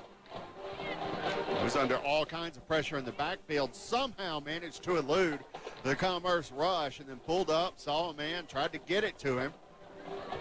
But Schellinger had to adjust his route. Now, Ashton Seal was all over him, too. If that was in a position for Schellinger to catch it, Seal would have picked it up. Mackery generally is the punter for Rains, and looks like he will punt here. Ashton Seal back for Commerce. Mackery gets a good snap. Punt is away and taken at the 42-yard line by Ashton Seal, coming to his right. Evades the first man, now reversing field, going back to the left. Seal now at the 45, and is going to be brought down at about the 47-yard line. So about a 5-yard return there, but a lot of excitement for sure generated by Ashton Seal. Oh, yeah. Homecoming King trying to get things done tonight. Now, is there a flag down somewhere? Yes, it was after the play, I believe. This can be some type of extracurricular I see it. activity. It's at the Rains 47-yard line. Although it could be a holding or block on the back on Commerce during the play. But personal foul against Rains on the return. Wow. So that will give the Tigers terrific field position. Yep. The referee tonight is Dwayne Womack. The head linesman is Cade Richardson. Line judge is Glenn Swafford. Back judge is Jordan Thompson. Umpire is Michael Welch. Major penalty here against the Wildcats, and this would move the ball into Rains territory after the punt and the punt return by Ashton Seal. Tigers will have the ball at the Rains 38-yard line. Commerce leading 6-0 with 5 seconds left to go in the first quarter, but this will be the final play of the first period. Again, they snap it directly to Deshaun Jackson, and this is the old-fashioned Green Bay power sweep to the left there, and he gets to the 35-yard line before he goes out of bounds, and that'll be the final play of the first quarter. Tigers 6, Rains Wildcats nothing. This is Commerce Tigers football on 88.9. Support for sports broadcasts on 88.9 KETR comes from Commerce Edward Jones financial advisor Lauren Laddig. Edward Jones can help community members understand how retirement assets fit into a larger retirement picture and develop plans to be retirement goals. Lauren is at 903-246-3480. Edward Jones, member SIPC.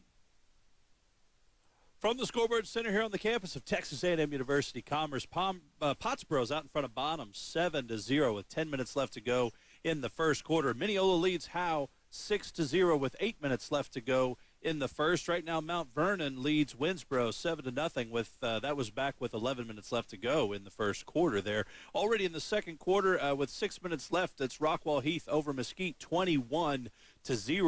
Right now, Paris, the Wildcats lead the number 8 Kaufman Lions 7-0 with 10 minutes left to go in the first. And Crandall is leading Royce City by 1. It's 7-0 with 10 minutes left to go in the first quarter. Back to John, Mark, and Kevin here in Commerce, guys. Okay, the Tigers penalized for holding on that last play of the first quarter, and now they are at the Rains 48-yard line. First down and 10, and with the second quarter play-by-play, here is Kevin Jeffers. Commerce Tigers moving right to left now. Just inside Rains territory, 1st and 10. We've got 3 backs in the backfield. I think Deshaun Jackson lined up in Wildcat once again. Hey, been working so far. Why not do it? Dre Gadlin is lined up wide to the top. Commerce, the ball is spotted on the near hash. We have Miles Boyd and Ashton Seal on the near side. Isaiah Simon, and Kendrick Greer, I believe. Is that Greer back there? No, I with think that is, that's the problem with not having numbers on the sleeves. I think that's Ashton Seal, but I would not swear to it. He's standing in such a way that I can't. I think we have Bauman here on the near side. Then Seal, Isaiah Simon, and Deshaun Jackson keeping it going up the middle. He's at the 40, cutting to the outside, looking for some blockers. 30 up the sideline, 20, 15, 1 man to beat, 5, touchdown. Deshaun Jackson, 48 yards to the house. Wildcats scratching it up tonight.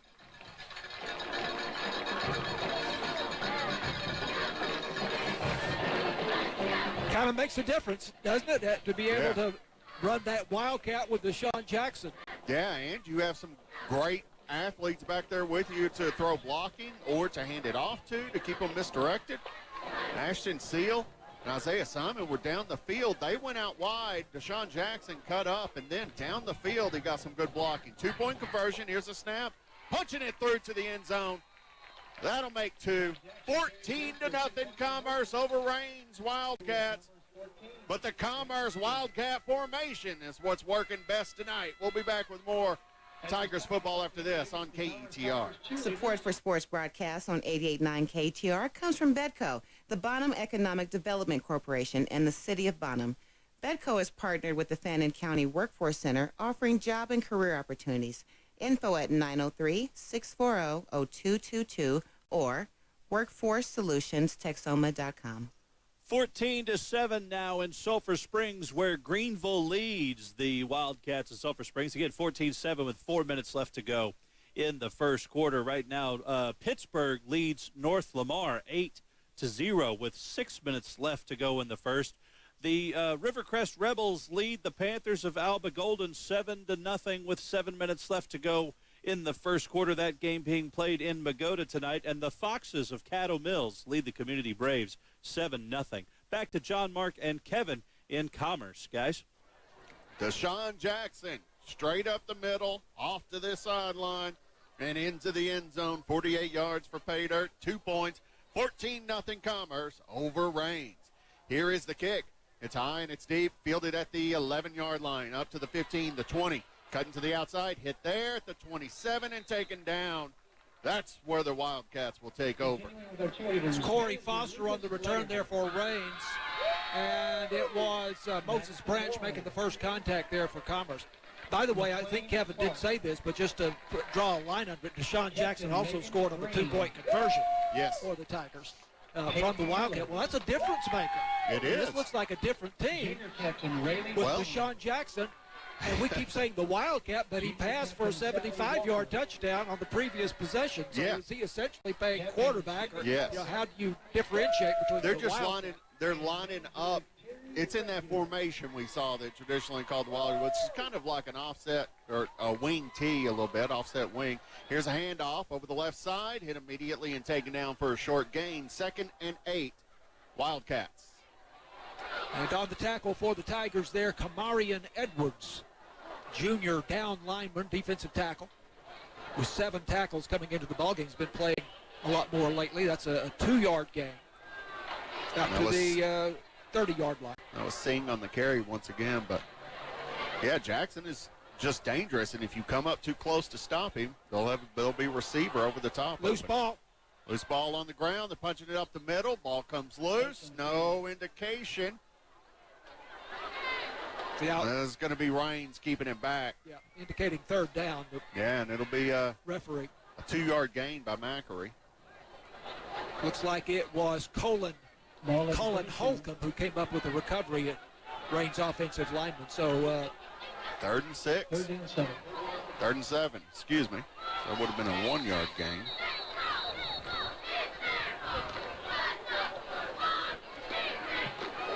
You get a timeout on the field.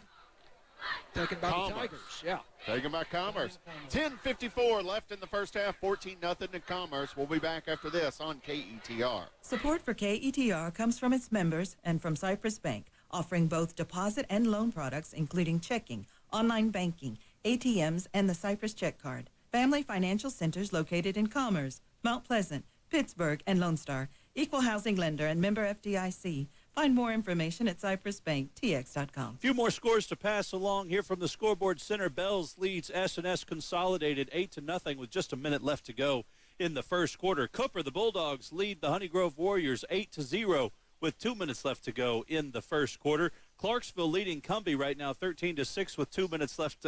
Somewhere in the second quarter. Now back to Commerce with John Mark Dempsey and Kevin Jeffries. Guys.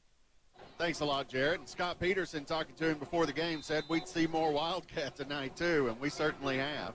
Here's the handoff up the middle, exploding. Wide open Green, first down and a little bit more, but taking off his feet. That was Mackery moving the chains for Rains.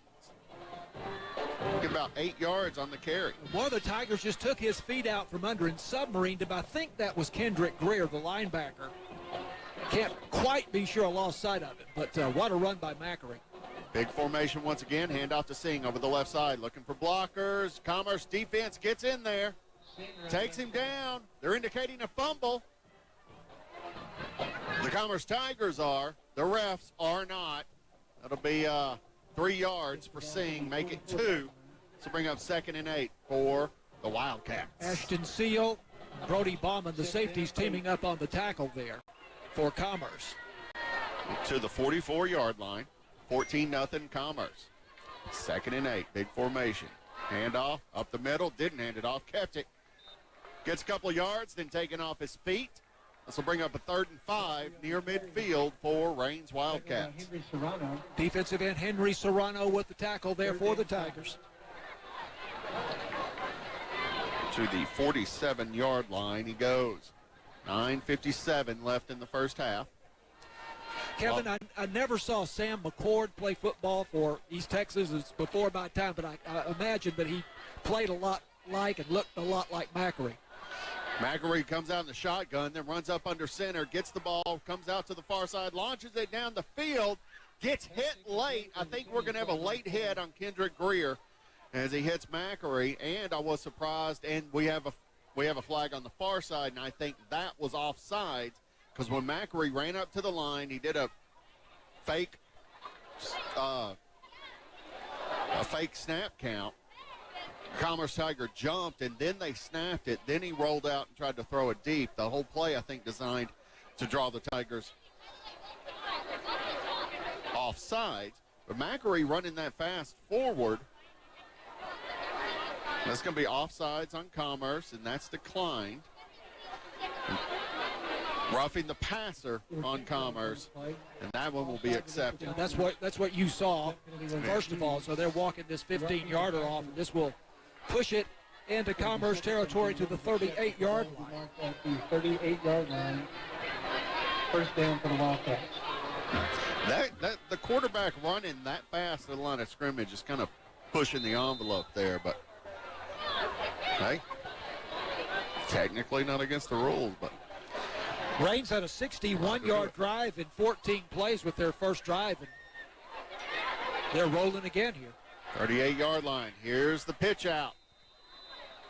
He gets about 6-7 yards. Bo Schellinger on the carry. I'm sorry, no. KJ Burns is going to get 8 yards on the pitch out to the left. We'll bring up 2nd and 2 at the Commerce 30-yard line. 30 yards to go to pay dirt. 14-0 Commerce. 9:10 left in the first half. 8th play of the drive about to be started here. They started at their own 28-yard line. Here's a snap. Handoff up the middle, left and right. Looking for some room to run. Finds it. 25. Cutting upfield. Dodges one tackler. Taking off his feet at the 20. This will be a first down. Move the chains for the Wildcats as they get to the red zone. Some pretty spectacular hip shaking there, Kevin, by Kendrick Burns. And Henry Serrano finally came over to put a stop to it at the 20-yard line, but not after a 10-yard gain by K.J. Burns. First down. Wildcats threatening. Commerce leading here 14-0, but Rains on the march. Snap, two-step drop, fires it over the far side. It's caught, taken down almost immediately. Singh with the catch for 9 yards. And the tackle by Deshaun Jackson, Tiger safety. On the tackle. Pickup of 9. Pickup of 8. Second down 2. Yeah, excuse me, that's an 8. Randy Starks correcting me. 8 yards, so. Spread formation once again. Ball on the far hash. 2nd and 2. Here's a snap. Read option. Keeps it. Macri up the middle. Hit immediately. That's a first down, though. Oh, he gets away. Turning it back upfield. Getting it to the 5. Taken down inside the 5. That's going to wind up being about 8 yards on the carry for Macri, and he should have been taken down with about 3, although it would have been a first down. He is a stubby little guy. The boy, he is tough. Yeah. I got to tell you, I saw that this week in the video. He is hard to bring down. He has got some strong legs, that young man. So 1st and goal from the 4-yard line for the Wildcats. 7:32 left in the half, 14-0 Commerce. Shotgun formation. Here's a snap. He's going to keep it over the left side. Plunging up, hit, falls forward, taken down. It's about 3-yard gain, maybe 1. See where they spot this. And they bring in some extra personnel, and I'm sure we'll see that 4-back big formation there. It's 1-yard gain for Macri. Oh, sorry, make that 2. So it's at the 2-yard line. Defensive tackle Jamarian Lewis Brown made the tackle there for Commerce. Here we go. Goal line under center. Get the snap. Push it forward. It's got to be a touchdown. Touchdown, Wildcats. Macri and the crowd just scrumming it up the middle for the 6. Again, they were in the wing T formation. They're very tight formation. They're just pure power football there. They've got some big offensive linemen. I was noticing that. Yeah. 2-yard touchdown run, pending the extra kick. Here's the snap. Here's the kick. It's low and may have gotten tipped some, but it's still good. 14-7 Commerce over the Rains Wildcats. 6:52 left in the first half. We'll be back with more Tigers football after this on KETR. Support for sports broadcasts on 88.9 KETR comes from Commerce Edward Jones financial advisor Lauren Laddig. Edward Jones can help community members understand how retirement assets fit into a larger retirement picture and develop plans to be retirement goals. Lauren is at 903-246-3480. Edward Jones, member SIPC. Couple scores from the scoreboard center here. Royce City leads Crandall 14-7 with 3 minutes left to go in the first quarter. We also noted that Quinlan Ford out in front of Sunnyvale right now with 13 points over 7. 13-7, Quinlan Ford over Sunnyvale with 2 minutes left to go in the first. And Maud defending home against the Bulls Hornets tonight. Maud 16, Bulls 0 with 2 minutes left to go in the first. And somewhere in the second quarter, still scoreless at Liberty Ilo, where Gilmer is there to play. Back to John, Mark, and Kevin in Commerce, guys. So the Rains Wildcats get it done methodically. A 12-yard, 72-yard drive for pay dirt to close the gap. 14-7 Commerce over Rains. Kevin, and a real key play on that drive was the roughing the passer penalty This against is true. Commerce. Yep. Here's the kick. It's short. And it's bobbled around, bouncing around off Commerce, but they do land on it. I was looking at somebody's shoe. It was the kicker's shoe that came off, and that's what I was looking at. Gus Rodriguez is the kicker. His shoe went on down the field, and that's what I thought was the ball there for a moment. Wow. Yeah, I thought it – actually, I think Commerce may have fielded that very cleanly and quickly. It looked like it was bouncing around. I think I was confused as well. But Rains trying to make something happen, and, well, from here it looked like they darn near did. 47-yard line, Commerce takes over. I noticed Macary's helmet kept coming off in the game last week against Winsboro for whatever reason. That hasn't happened yet tonight. It's misdirection, John Mark. Misdirect them with some wardrobe malfunctions.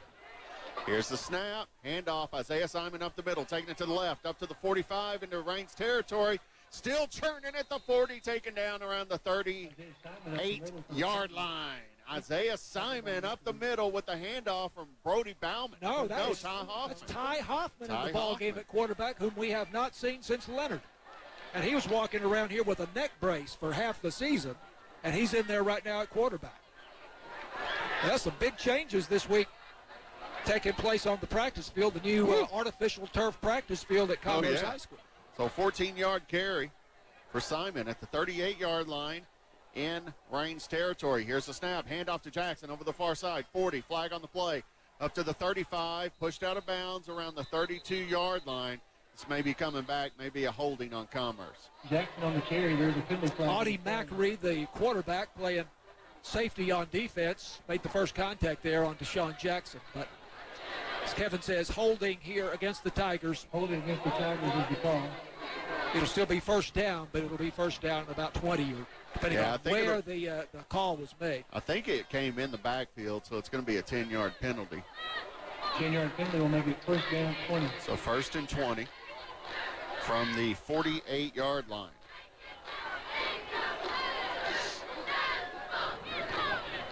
Commerce Tigers leading this one by a touchdown with 6:07 left in the first half.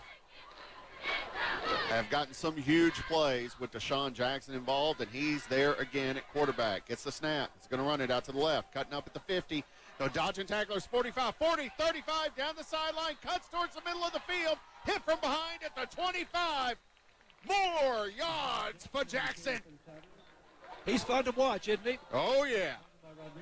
Gus Rodriguez came up from behind, and I think the only way he was able to catch him from behind is that Deshaun Jackson was shifting gears and kind of moving laterally there for a moment. Otherwise, no way Rodriguez. I thought he was going to go out of bounds, but no.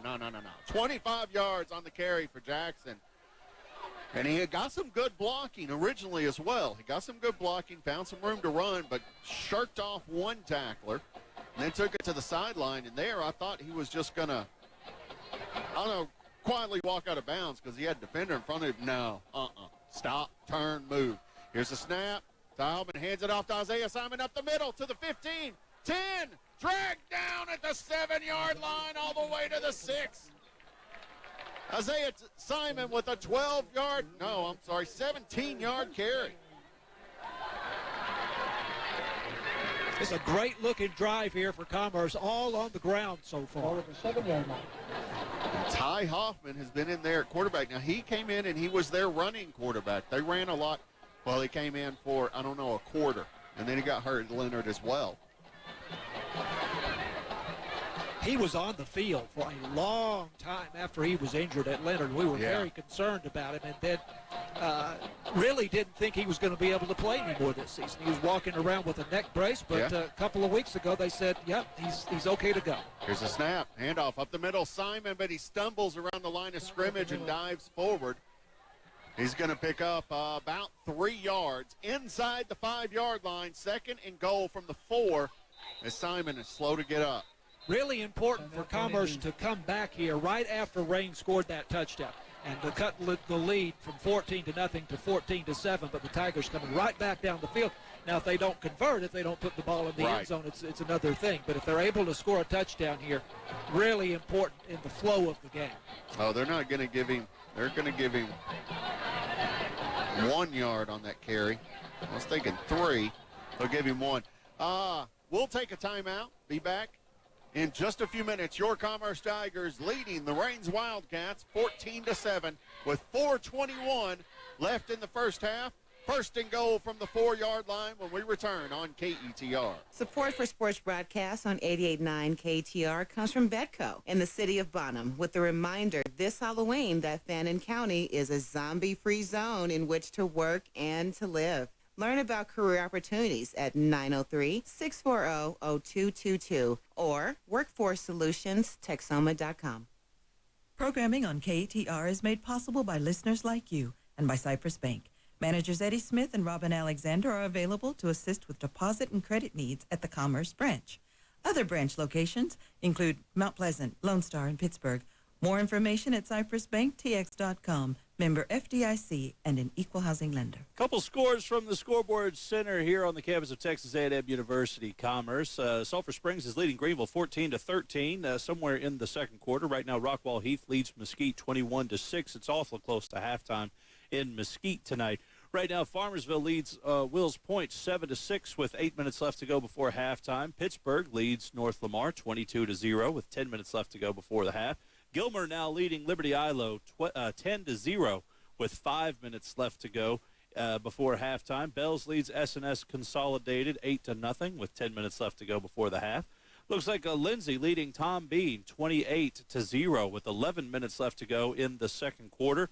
Rivercrest is leading Alba Golden 14-7 with 9 minutes left to go before halftime. And Mount Vernon out in front of Winsboro. It's 14-0 with 7 minutes left to go in the second half. Also, Gunner leads Blue Ridge now 28-0 with somewhere in the second quarter. Now back to John, Mark, and Kevin in Commerce, guys.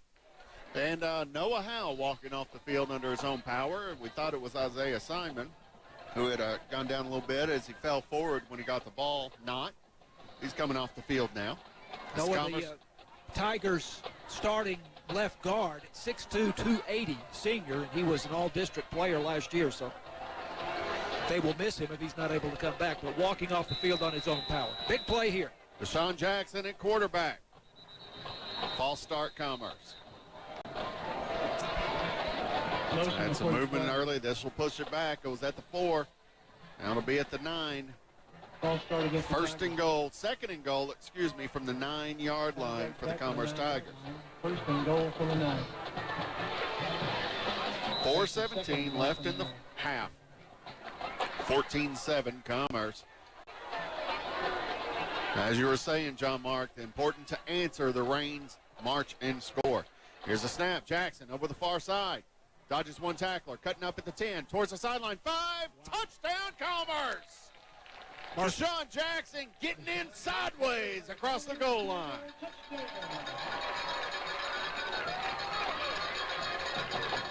I tell you, he has a way of working his body past the oncoming tackler that's just exceptional. He is extremely shifty. He got away from the guy in the backfield, too, who had worked his way around Ashton Seal.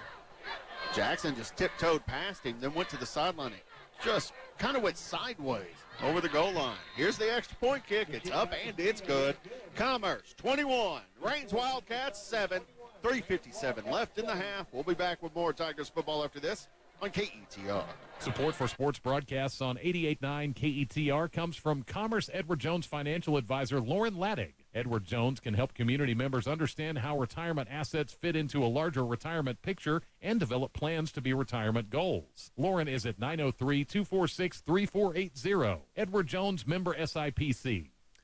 Taking a look at some scores from around the region, looks like Quinlan Ford leads Sunnyvale 13-7 with 11 minutes left to go before halftime. Mount Vernon, number 5, Mount Vernon Tigers lead the Winsboro Raiders 14-0 with 7 minutes left to go before halftime. And at last check, the Mineola Yellow Jackets were leading the Howell Bulldogs. It was 20-0 with just a minute left to go before the second quarter. Back to John, Mark, and Kevin in Commerce, guys. Yeah, thanks a lot, Jared. 21-7 Commerce over Rains. Deshaun Jackson with 3 touchdowns, 1 throwing it, and 2 more running it. And the one he threw to, Dre Gadlin, 70 yards. Here's the kick. It is high. It is deep. It's fielded at the 9-yard line, up to the 15, the 20, cutting towards the middle of the field, taken down at the 30-yard line. A pretty good return by the Wildcats, but they wanted to break it. They did not. Up to the 31.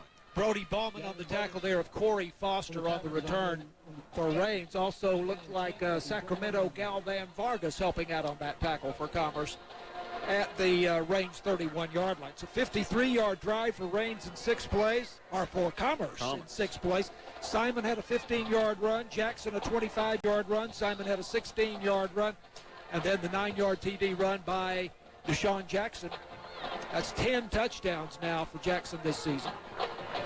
Rains Wildcats in the spread formation, calling for the ball, handing it off the left side, cutting up at 35. Hit there, spins out of one tackle up to the 40 near the first down marker. KJ Burns turning a 4-yard gain into a first down run up to the 41. He's got a little wiggle with him, too. Oh, yeah.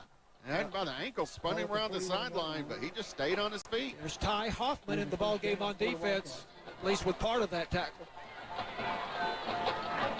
Here's the snap. Over the left side once again, cutting up at the sideline. Out of bounds. This should be about 4 yards on the carry. For KJ Burns, what? Wow, okay. They give him 7. 7 yards then. Okay. Second down, 3. Ashton Seal and Dre Gadlin teaming up on the tackle for Commerce.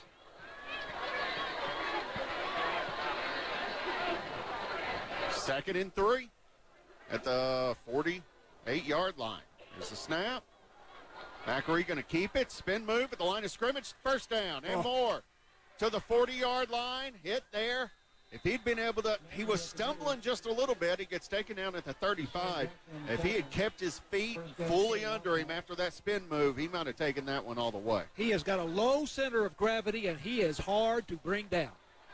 And Carlos Serrano, the sophomore defensive end, finally did put him on the turf. But he is a tough young man to bring down. He really is.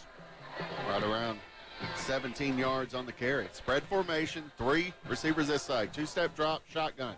Throws the ball for a timing pass, but as the receiver was not ready, intended that pass for Gavin Oates, but Gavin Oates hadn't even come out of his route yet, and so it hits him on the back part of his leg. Falls incomplete. Second down. Second and 10 from the 36-yard line of Commerce. 2:54 left in the first half, 21-7 Commerce. It's a snap, handoff of the left side, cutting up. Hit there, stays on his feet, but taken down as 2 Commerce Tigers collide over K.J. Burns. And one of them slow to get up. K.J. Burns picks up a couple of yards on the carry there. The Commerce Tigers had a real violent collision there on the far side. One of them slow to get up. Keep an eye on him, but Rains marching once again, John Mark. Tigers with a 21-7 lead. It's been the Deshaun Jackson show here tonight for Commerce. Not that other guys have not made tremendous contributions, but wow. Yeah. I mean, it's just pretty hard not to be excited about what we've seen from Deshaun Jackson. And this started last week at Howell. Well, really, it's been all year, really. I mean, we have seen some terrific stuff from Deshaun Jackson all year, but he really came to the fore last week against Howell with, what was it, a 75-yard run? I've got it somewhere. And then a run of 20-something yards in the second half for a touchdown. But really taking over a much bigger share of the Commerce offense now tonight, and with terrific results. And the Tigers jogging off the field now. Jamari and Lewis Brown, he's, I think, will be fine. Good. Excellent. Rains with a second, or is this third? This is 3rd and 8 at the Commerce 34-yard line, so big play. Three receivers on the near side. One in close on the far side. Shotgun, 2-step drop, looking over the middle. Looking to run now. No, fires it. Man's wide open. Bobbles caught. 20, 15 down. Pradeep Singh bobbled that ball, but then caught it as Macri just bought some time with his legs, and the Commerce defense came off, and then finally as he threatened to run, and finally finds Pradeep Singh. Brody Ballman with the tackle for Commerce. For 10 yards. Here's a snap. Run over the far side up to the 10, 5. Stays in bounds. That's a touchdown. Looked like he was going to go out of bounds, but K.J. Burns turns it up. Commerce doesn't wrap up, finish the tackle, and he turns it up for the touchdown from the 10-yard line. Or I think that was the 15-yard line. 15-yard touchdown run for K.J. Burns.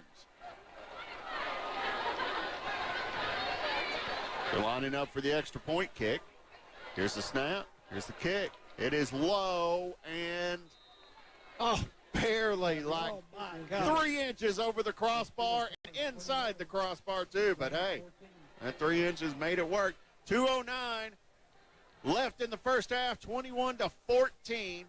Commerce over the Wildcats. We'll be back with more after this on KETR. Support for sports broadcasts on 88.9 KTR comes from Bedco, the Bonham Economic Development Corporation, and the City of Bonham. Bedco has partnered with the Fannin County Workforce Center, offering job and career opportunities.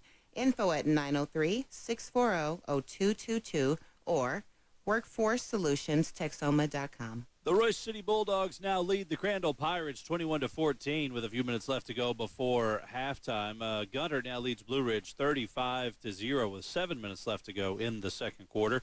Leonard, the Tigers over the Lone Oak Buffaloes 15-0 somewhere in the second quarter, and the Cooper Bulldogs still leave Honeygrove 14-0 somewhere in the second. Now back to John, Mark, and Kevin in Commerce. Guys? Thanks, Jared. 21-14, Commerce over Wildcats. This game has been gone back and forth in the last few possessions. The team's marching and getting touchdowns. Here's the kick. It's high, not real deep. Fielded at 23. Cutting upfield to the 30, 35. Into the middle of 40. Hit at the 45. Flag on the sideline, which I think may be at the coaches. Brody Ballman with the return there for Commerce, and Jace Thompson and Keldon Palmer teaming up on the tackle for Rains.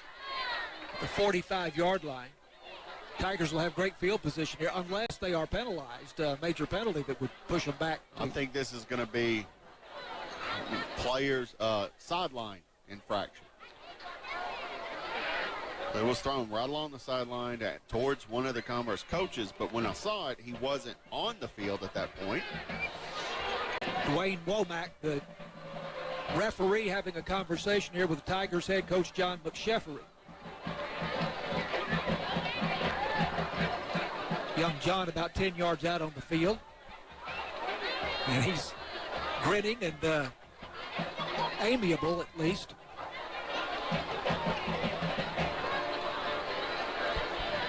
He and Dwayne Womack having quite a chat there.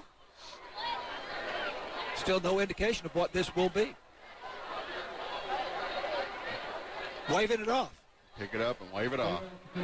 Whatever it is, never mind. So that's, as far as I'm concerned, that's good news because the Tigers already have great field position. Absolutely. 2:02 left to go in the first half. This has been a very eventful first half. Commerce has all 3 timeouts remaining here. It's kind of becoming a duel, Kevin, between Deshaun Jackson and K.J. Burns. Yes, that's a good thing to point out. I agree.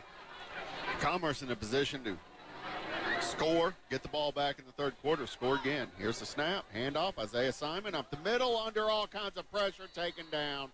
That's going to be about a 2, maybe 3-yard loss for Simon.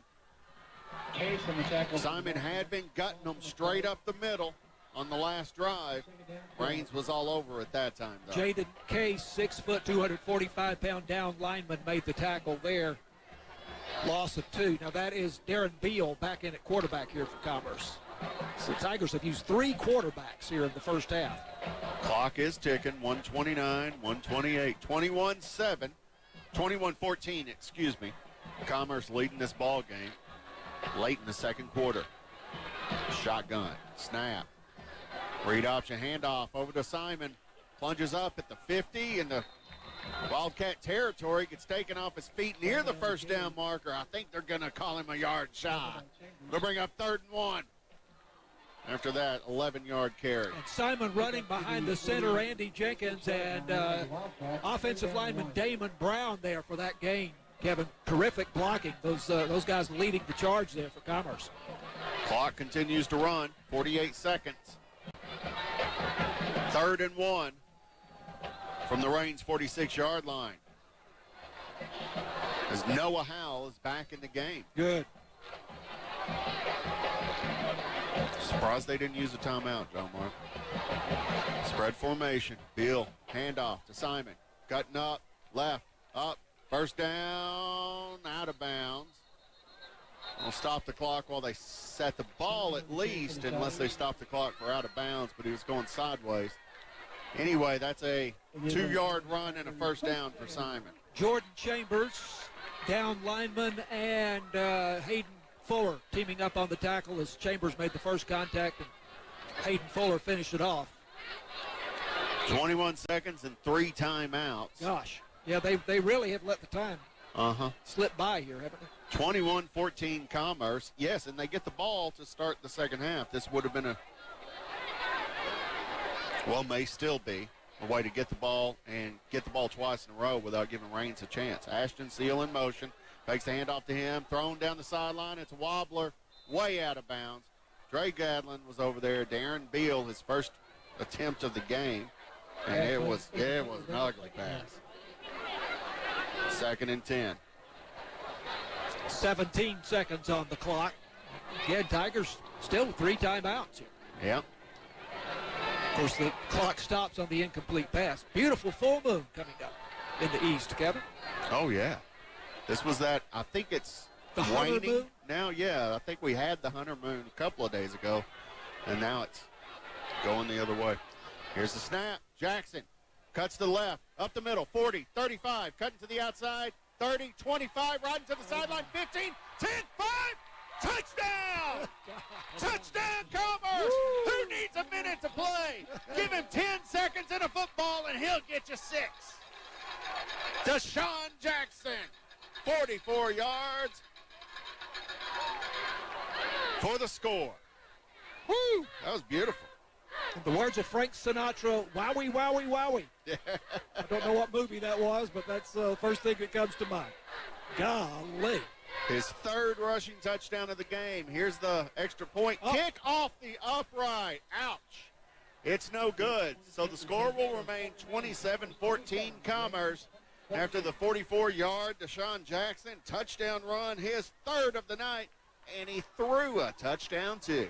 Back with more Tigers football after this on KETR. Support for KETR comes from its members and from Cypress Bank, offering both deposit and loan products, including checking, online banking, ATMs, and the Cypress Check Card. Family financial centers located in Commerce, Mount Pleasant, Pittsburgh, and Lone Star. Equal housing lender and member FDIC. Find more information at cypressbanktx.com. From the Scoreboard Center, we've got some halftime scores now. Mount Vernon leads Winsboro 27-0 at halftime.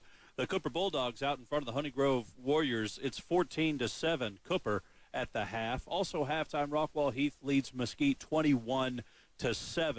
And, of course, Mineola now out in front of Howe 34-0 with just a few minutes left before halftime in Mineola. Back to John, Mark, and Kevin in Commerce, guys. Whew. Deshaun Jackson giving the homecoming crowd a lot of excitement tonight and a lot to cheer for. Here's the kick after the 44-yard touchdown run. It's short and high. It's fielded around the 33, running up the sideline, turns left, right, up to the 40. He's hit 3 times and still running. Finally brought down around the 46. And that run back took out all the rest of the clock for the first half, 27-14.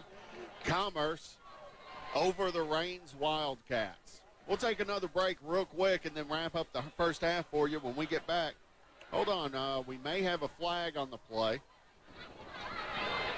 We'll see how this works. That may not have been the last play of the half.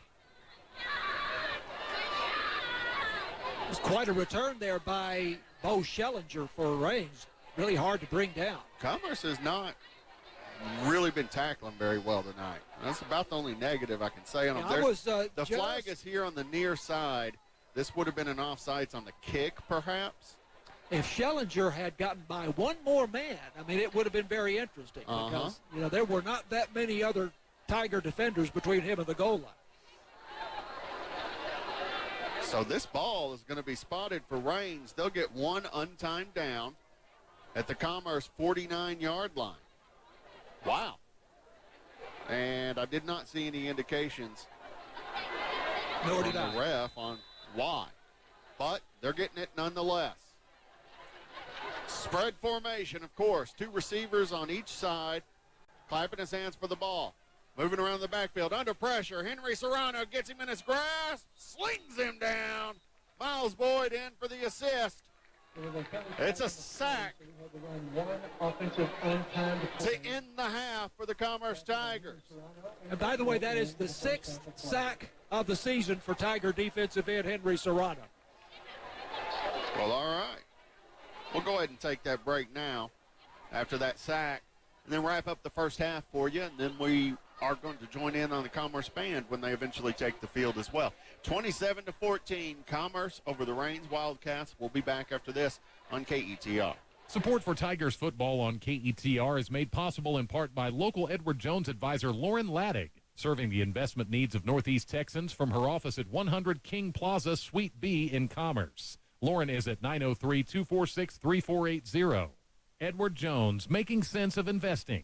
Member SIPC.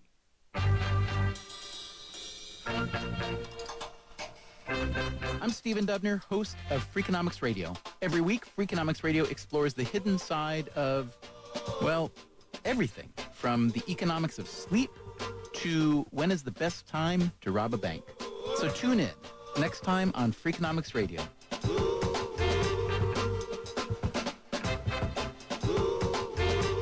Saturday morning at 6 on KETR. Commerce Tigers football on 88.9 is brought to you by Lauren Laddig with Edwards Jones Investments and the Bonham Economic Development Corporation, BEDCO, and the City of Bonham. It is 27-14, Commerce over Rains. At halftime, I hardly know what to say. This is almost not the same team that we saw the first, 7 games of the season, where it started to change was in the fourth quarter. Yeah. Really, last week at Howe. Yeah. But this thing of Jackson at quarterback or Wildcat or whatever you want to call it, they are a different team with him in that slot. Yeah, they have. And, they can always back up and try to throw it a little bit. Commerce tried real hard, but they lost some consistency with Beal going out for a couple of games, starting in Leonard there. They tried to come in, and now Deshaun Jackson, Ashton Seal, these are their two most electric players proven so far this season. Beal has been able to make some connections out there, but they have come to the point where we want to get the ball in Deshaun Jackson's hands as much as possible. And if you do that from the Wildcat, he's basically playing quarterback. I'm sure Beal, probably Hoffman and Bauman technically have better arms. Yep. But if you can keep that threat up close and drawing the defense, then he'll also be able to find some guys over the top, and you keep the defense guessing exactly like he did tonight with that first touchdown to Dre Gadlin. Which is what happened because they were completely focused on stopping the run of Deshaun Jackson, and Dre Gadlin was pretty much wide open at the 50. Not a particularly well-thrown ball, but it didn't have to pretty. be. Yeah, but it was there. It was on target enough. So just fantastic. And that last touchdown, Kevin and I think both a little bit frustrated that they hadn't taken a timeout or two. Yeah. And the clock was running out. Had, 11 seconds on the clock. Put it in Deshaun Jackson's hand, and he's all over the field, weaving in and out of tacklers. And, I always struggle to describe these guys. You hate to compare them to, the all-time greats and so forth, but, Gale Sayers comes to mind. The way he is able to evade tacklers and his movement. Yeah, he does remind me to kind of keep it local, because even you can make those comparisons because it's relative. Right. So at the different levels, if you're making the guys miss and you're looking the same, it does look and feel like that. But let's keep it in the hometown. This does remind me a lot of the Wilson family. Absolutely. As they came through the years. Yeah. Buck Wilson and his brothers. You got Trey. Jaden, of course, last year he was here tonight presenting the Homecoming King, or Homecoming King crown, as a matter of fact. But, it reminds me a lot of that. A lot of agility and speed and frankly, a toughness, too. He's a tough runner as well, yes. He's not easy to bring down, but he is just phenomenal with that ball in his hands and the way he makes guys miss. And just the broken field runner that he is exceptional. But he scores there with 6 seconds on the clock. And we had just about given up on the Tigers' chance of scoring there.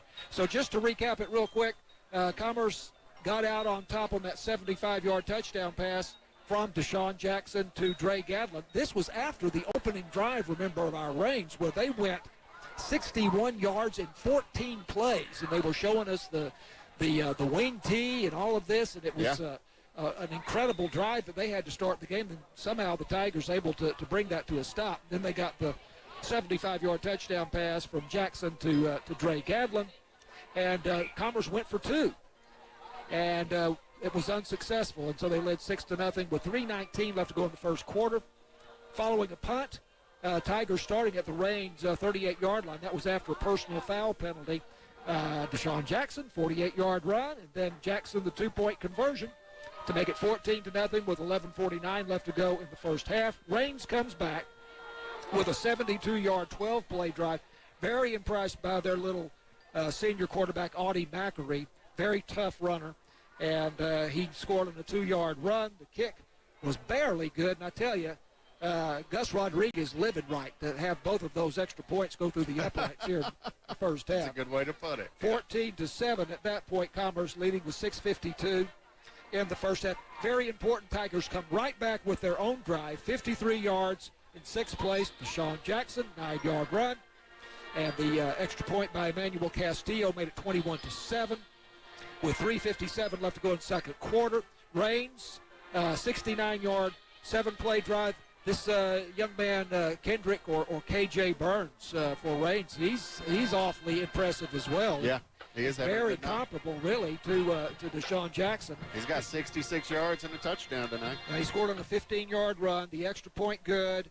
21-14 Commerce with 2:09 left to go in the first half. And the Tigers come back with that last drive, which was just exceptional. And they score on the 44-yard run by Deshaun Jackson with only 6 seconds left. The extra point hit the upright, so it was no good. And the score now at halftime, 27-14. The Tigers leading, but with a full half of football yet to come. Hey, check this out. Deshaun Jackson, 6 carries, 148 yards, and 3 touchdowns. That's pretty good evening. That's not bad. Not bad at all. That's not bad.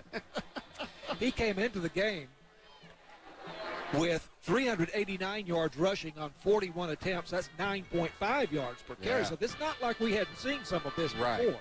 He had 6 touchdowns rushing coming into the game. Receiving, we forget that he started out this season primarily as a receiver, but he has 11 catches for 202 yards. Remember, he had the 75-yard touchdown reception in the first game against Edgewood, which was a beautiful play in and of itself. So Deshaun Jackson, 5'10", 158-pound junior for Commerce.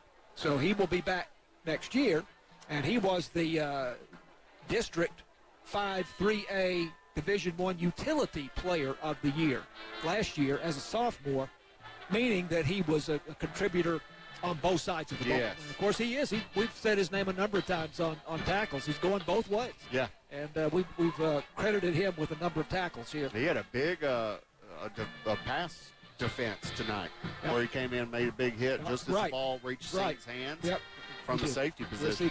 Yes, he did. Well, we'll send it back to Jared Knight at the KETR studios for scores and other information. And we'll be seeing some band playing, We too. will be hearing from the Commerce High School band soon. This is Commerce Tigers football on KETR, 27-14, the Tigers ahead.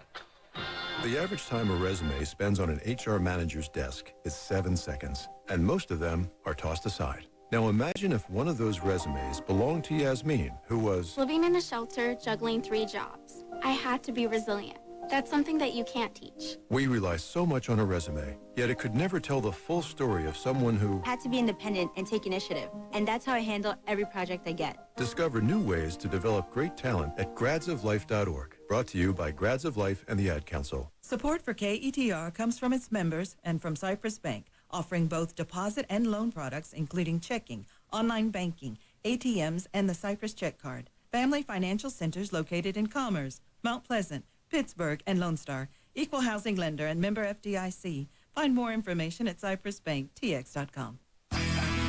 Well, hello, folks. It's your old buddy Luke Clayton inviting you to tune in to our hunting and fishing show every Saturday morning at 5 a.m. Some of the smaller lakes, they're tremendous fisheries. You get to go out and fish. You catch a lot of fish, and it's just a heck of a lot of fun seeing new water. I love to see that cork go down. And remember, you can go to KETR.org and listen to the archive of our past shows.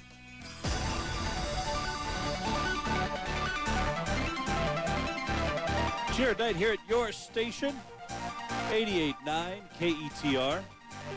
Just really quickly wanted to bring you up to speed on some of the halftime scores we got here from Northeast Texas as part of the big football Friday night we're doing here in Commerce. All right, so we've got these halftime scores from around the region.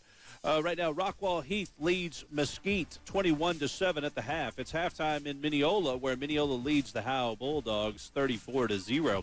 Halftime in Wills Point, where the Farmersville Farmers lead Wills Point 24-6. Pittsburgh over North Lamar 36-0 right now. at halftime. The number 2 Gilmer Buckeyes lead the Leopards of Liberty Ilo 17-0 at halftime. Right now, the Cooper Bulldogs lead the Warriors of Honeygrove 14-7 at the half. Let's see halftime in Tom Bean tonight, where the Lindsay Knights lead 49-0 over the Tomcats of Tom Bean. Rivercrest leads Alba Golden in Bogota tonight. It's 14-7 at halftime score. Mount Vernon is leading Winnsboro 27-0. That's a halftime score out of Winnsboro this evening. Gunter leads Blue Ridge 42-0 at the half. Maud is leading Bowles 16-0, another halftime score. These weren't quite at halftime, but we're still a few more minutes of play before halftime. At last check, Quinlan Ford leading Sunnyvale 26-14 with a minute left to go before the half. Somewhere in the second quarter, Clarksville was leading Cumbie 13-6. I haven't had an update on that one in quite a while. Caddo Mills leading Community 20-7 with 4 minutes left to go before halftime. With a minute left, the Celeste Blue Devils were leading the Eagles of Como-Picton 14-3. Leonard was leading Lone Oak 22-0 with 4 minutes left to go before halftime at last check. Sulphur Springs leading Greenville 21-13 just before halftime. Bonham and Pottsboro, real close. Bonham 22, Pottsboro 21 with 3 minutes left to go before halftime. Looks like Paris leading Kaufman right now 21-7 with 7 minutes left to go in the second quarter. And it's been a barn burner, score for score, with Royce City, the Bulldogs, on the road at the Crandall Pirates tonight. Just before halftime at last check, it was 28-28, Royce City versus Crandall.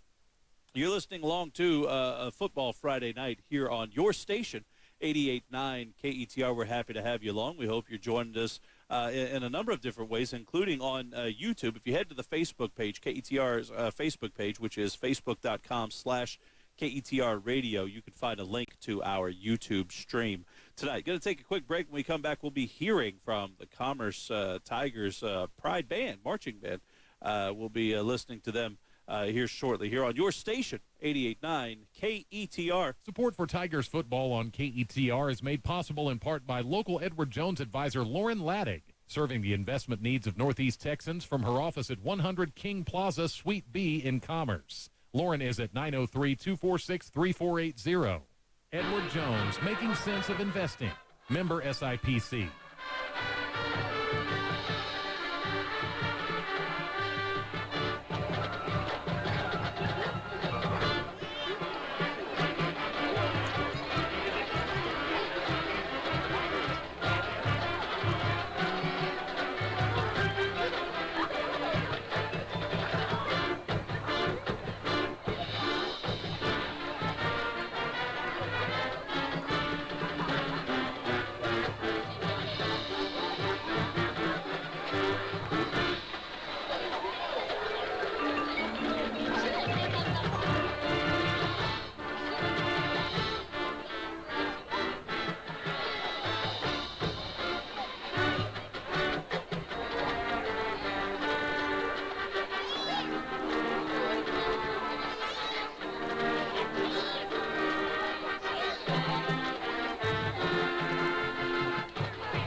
Second group will include selections Smaller 2, Movement 4, and Deafness and Flow.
Our final movement features Enterprising Young Men by Giacchino and Fly to Paradise by Whitaker.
Superintendents, Charlie Owen.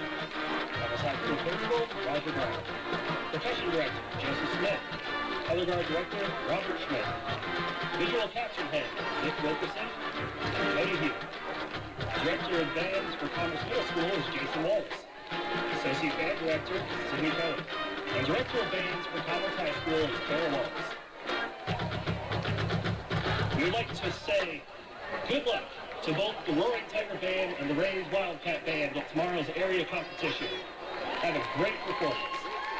Quick check of weather here from your station, 88.9 KETR. Clear skies overnight tonight. Low dips down to about 62 degrees. We're looking for mostly sunny skies tomorrow. A high gets up to about 86 degrees. 70 tomorrow night. Then partly cloudy. A little bit of wind on Sunday and 87 for a high. It looks like 84 and mostly sunny skies by Monday afternoon.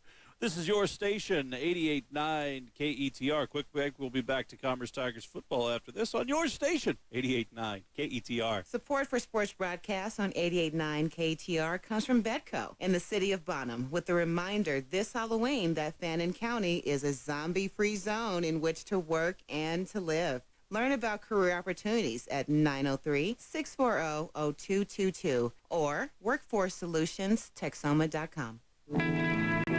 A decade after his death, Billy Joe Johnson's family is still looking for answers.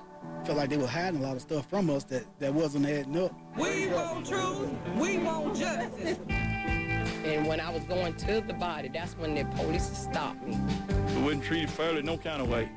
On the next Reveal.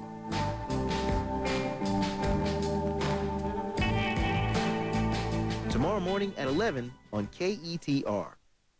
Some scores to pass along from the Scoreboard Center here on the campus of A&M Commerce. I did finally go halftime now. Sulphur Springs 21 over Greenville 13. That's 21-13 Sulphur Springs over Greenville. That's a halftime score. Right now it's finally halftime in Bonham where the Pottsboro Cardinals lead the Bonham Purple Warriors 28-22 at the half. Still close to halftime. Paris Wildcats leading the Kaufman Lions 28-7. That's awfully close to halftime. In Royce City, still a barn burner going on. Tit for tat, 35 all. Royce City and Crandall right now with just 30 seconds left to go before halftime. Royce City and Crandall just knotted at 35. It's back and forth. And then let's see some other scores we know we care about. Mineola leads Howe 34-0 at halftime, and Mount Vernon is leading Winsboro 27-0. That's a halftime score. Quick break. Back to John, Mark, and Kevin. It's on the way here on your station, 88.9 KETR. Programming on KETR is made possible by listeners like you and by Cypress Bank. Managers Eddie Smith and Robin Alexander are available to assist with deposit and credit needs at the Commerce Branch. Other branch locations include Mount Pleasant, Lone Star, and Pittsburgh. More information at cypressbanktx.com. Member FDIC and an equal housing lender. I have a choice. I can get the COVID vaccine or not. So I'm doing my research. Talking to friends about their side effects. Reading about vaccines. And finding out how thoroughly they were tested for safety. I know we can all get back to the things we love without fear of getting COVID. Like travel and hanging with friends. I haven't made up my mind yet. Because I still have some more questions. But the more I learn, the more comfortable I feel about getting the vaccine. Visit aha.org/vaccine. A message from the American Hospital Association. Commerce Tigers football on 88.9 KETR. Tigers leading at halftime over Rains 27-14. This is something I've been meaning to discuss during the week. Of course, I do the morning news on KETR during morning edition, and we toss in events and things that are going on. Commerce Athletic Booster Club is raising money for Tiger athletic activities by selling rolls from the Texas Roadhouse for $6 a dozen. And this will go for an end-of-year trip for kids in athletics. I'm not sure where they go on the end-of-year trip, but they have an end-of-year trip, and they're raising money for that. And Coach... maybe they'll go on a Texas road trip. Well, that would be appropriate, wouldn't it? Coach Scott Peterson, whom we talked to in the pregame show, the Tiger offensive coordinator, is heading this up. And the rolls will be delivered between the 15th of November and the 19th of November, just in time for Thanksgiving. So that is certainly a good cause. And so Tiger football, in fact, all athletics raising money by selling rolls from the Texas Roadhouse. And I bet those are great. They are. They're good there. I have enjoyed that. And now we're all hungry, guys. I hope you have. Yeah, my mouth is watering now. It's not fair, John Mark. Well, we'll all go to the Roadhouse, Texas Roadhouse, after the game. $6 a dozen, and I'm not sure. November 5th, yeah, is the deadline for that. I thought there was a deadline there somewhere. So get your money in by November 5th. Coach Scott Peterson, I'm sure if you contacted somebody at the high school, they would hook you up with him to make that purchase. So wanted to pass that along. That's definitely a worthwhile thing. And then you saw the band performing and heard the band performing here just moments ago. By the way, we are streaming on YouTube tonight. I understand that we, for whatever reason, don't have a Facebook feed, but we are streaming. That darn Zuckerberg. On YouTube, yeah, no doubt. And but the band, Commerce High School Band, and the Rains High School Band will be competing in the area competition tomorrow at Denton. And I understand that the Tiger Band did really well in the area competition, a lot of number one rankings or whatever they call that, number one scores. Blue ribbons. Expressing that very well, but that is not at all hard to believe. But they'll be in the area competition tomorrow at Denton. 27-14, the Tigers leading. We'll take one more break, come back, and be ready for the second half when Commerce Tiger football continues after this on 88.9 KETR. Support for sports broadcasts on 88.9 KETR comes from Commerce Edward Jones financial advisor Lauren Laddig. Edward Jones can help community members understand how retirement assets fit into a larger retirement picture and develop plans to be retirement goals. Lauren is at 903-246-3480. Edward Jones, member SIPC. On Wait, Wait, Don't Tell Me, we are not afraid to ask the big questions, even to the guy who owns the Chicago Cubs. There's a few people that just misunderstand something about, like, why beer costs $9 or something like that. Why does beer cost $9? Why does a starting pitcher cost $25 million? We're worth what you pay for us, which is nothing. Join us for the News Quiz from NPR. Tomorrow morning at 9 on 88.9 KETR. There's nothing spooky about program sponsorship on 88.9 KETR. It's the very best way to reach a huge audience of Northeast Texans with messaging about your business or organization. This fall, get this station's audience talking about you. Email support@ketr.org to learn more. Hi, it's Olivia Munn with my shelter pets, Frankie and Chance. Say hi, guys. When I adopted them, I discovered that they both have incredible personalities. Chance's sole purpose in life is to love and to be loved. Frankie is a little bit of a scoundrel and always entertaining. They're a little bit of a lot of things, but they're all pure love.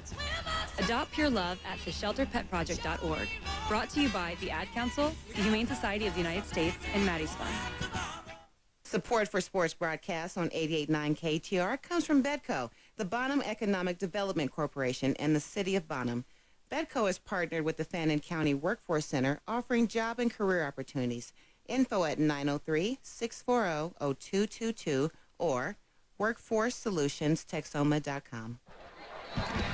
Commerce Tigers football is brought to you by the Cypress Bank of Commerce, Lauren Laddick with Edward Jones Investments, and the Bonham Economic Development Corporation, Bedco, and the City of Bonham. It's 27-14. The Tigers on top of the Rains Wildcats, and the Tigers going to have the football here to start the second half. Of course, A&M Commerce Lions on the road tomorrow on the High Plains against the West Texas A&M Buffaloes. That's a 6 p.m. kickoff, and we'll have the game for you on KETR starting at 5:30. Lions back home Saturday, October 30th against UT Permian Basin for a 4 p.m. kickoff. And let's see, volleyball is at Angelo State tonight and at Lubbock Christian tomorrow, but they're home Tuesday night versus Southeast Oklahoma at 6 p.m. And soccer on the road tomorrow at St. Edwards in Austin, but Wednesday afternoon, a matinee at 3 p.m., they'll be at home against St. Mary's. A&M Commerce Soccer Lions. But the Lion football team versus West Texas tomorrow evening at 6 on KETR. And with the second half kickoff, here is Kevin Jeffries. All right, as you heard, here's the kickoff. It's short, trying for an onside kick, fielded at the 45 immediately. It goes down. The Commerce Tigers, I believe that is Carlos Serrano. Yeah. Fielding that immediately and going down at the 46-yard line in Commerce territory. Commerce scored basically to end the first half, and then they get the first possession, start the second half, back-to-back possessions. Could extend their 27-14 lead here with good field position. And that is Deshaun Jackson and Ty Hoffman in the ball. So Ty Hoffman is at quarterback and Deshaun Jackson at a running back. I think that may be Carlos Aubrey on the other side of Ty Hoffman. I think it was Isaiah Simon. Ty Hoffman fakes the handoff to Jackson, keeps it, plunges up the middle, and gets nowhere. Wildcats are all over it. 0 yards for Hoffman. No gain on the play, second down 10. I'm going to have to add Hoffman back to my... Yeah. We really did not expect to see him play again after getting injured against Leonard. It just looked like he was not going to be able to make it back. He was walking around in a jersey and shorts or jeans or whatever before the ballgame, still participating with the team. Yeah. And then Brody Bauman did a good job. He really did. Too. Did a very good job. He thought he might have earned the spot, but Hoffman here gets the snap, hand off to Isaiah Simon over the left side, plunging up the middle, off tackle. Kendrick Greer, gets the handoff, picks up 7 yards on the carry. 3rd and 3, Commerce edging into Rains territory. Kendrick Greer and Isaiah Simon almost interchangeable back there at running back for Commerce. And so they are traditional type running backs. They are big, strong guys, run between the tackles. 3 receivers near. One far, handoff up the middle once again. First down and more to the 40, 35, bouncing around off white jerseys. Finally taken down at the 31-yard line. Kendrick Greer once again with the carry. Man, how many yards was that, John Mark? 15? That was 16 yards to the 31-yard line. Yeah. All right. I wasn't ready to start doing math again. Anyway, at the 31-yard line, the Commerce Tigers first down. Hoffman with the snap, hand off up the middle once again, crosses the line of scrimmage, falls forward. That'll be about 5 yards for Kendrick Greer. And let's say a word about the offensive line here. Tigers doing so well on the ground. Cody Jenkins, Noah Howell, Andy Jenkins, Jack Nichols, and Henry Serrano leading the charge on the offensive line for the Commerce Tigers. Isaiah Simon checking into the game for Greer. Greer taking a breather. 3 receivers on the far side. Ball on the near hash. Hoffman in the pistol. Here's the snap. Simon over the right side. He's got the first down. Bunch of white jerseys dragging him down around the 16-yard line. 10 yards for Simon. First down. By the way, Richard Jackson in the ball game at right tackle right now for Commerce. First down. Commerce is winning the battle at the line of scrimmage tonight. Even you have Jackson with all the speed and agility in and out, to the outside, but they have been attacking the middle here late in the second quarter and here early in the second half. They have Henry Serrano at right guard. Hand off to Isaiah Simon once again. Stutter step in the backfield, plunges forward. He's going to pick up 3, maybe 4 yards on the carry, bringing up second down for the Tigers. 2nd and 6. 7th play of the drive. Tigers started at their own 46-yard line after a short kickoff. 2nd and 6. Looking at the sideline for the play. Deshaun Jackson in the slot with Ashton Seal and Miles Boyd on the near side. Ball on the near hash. Here's the snap up the middle. Simon once again hit the backfield and dragged down. Ball comes loose. It's going the other way. 25. 30. Deshaun Jackson catches him at midfield. They take him down. Ty Hoffman tried to jar the ball loose but couldn't.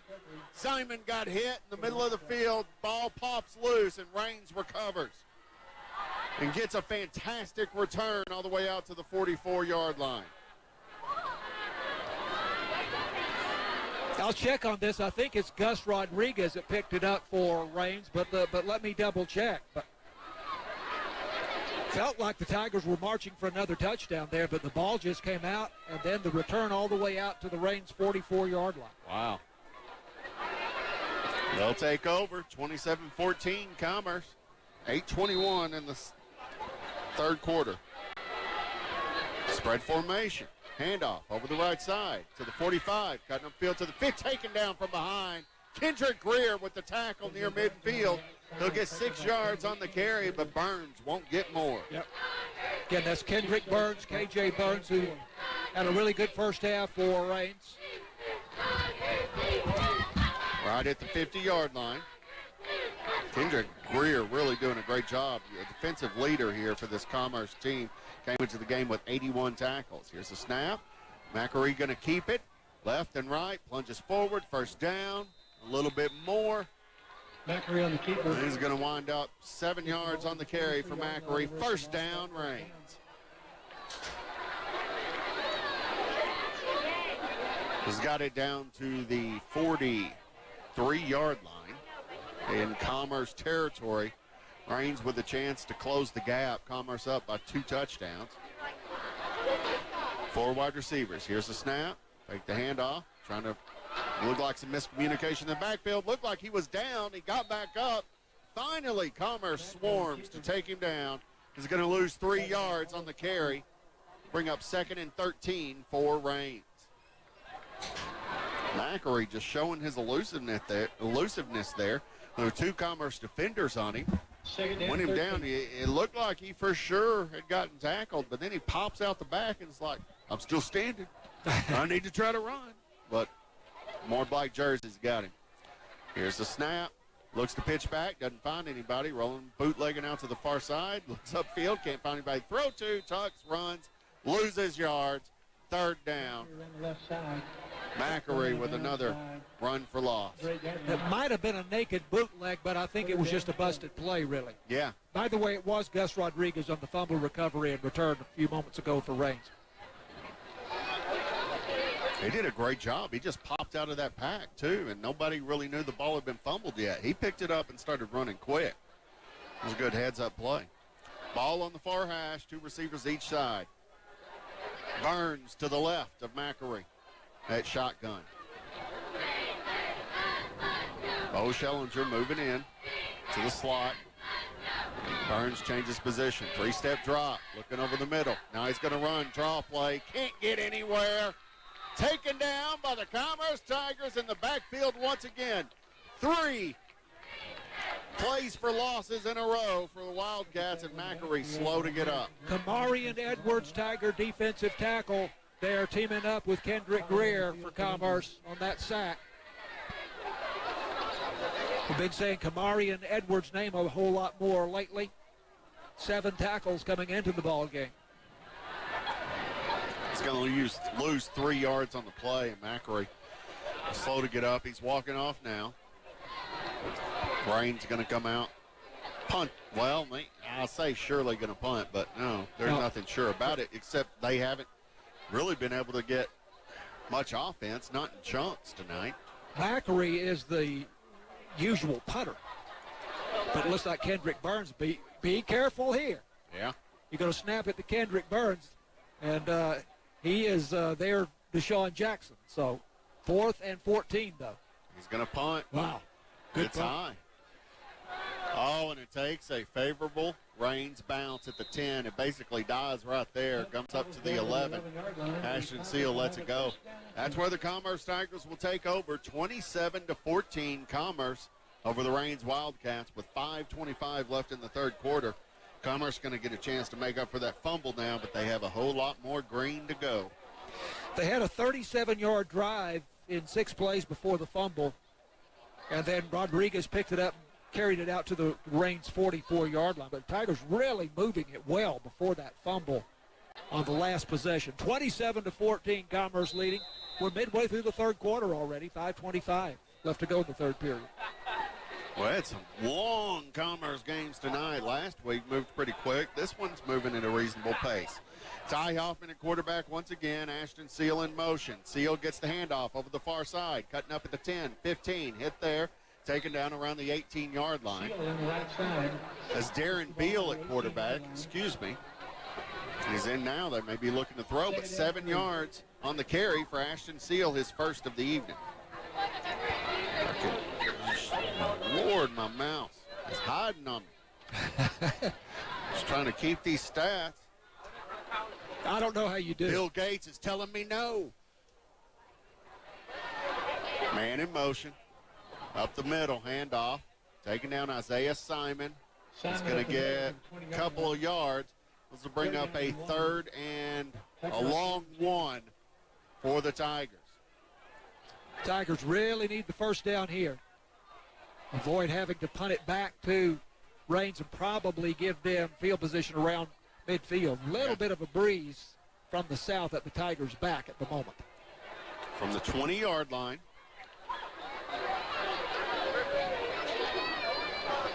3rd and 1.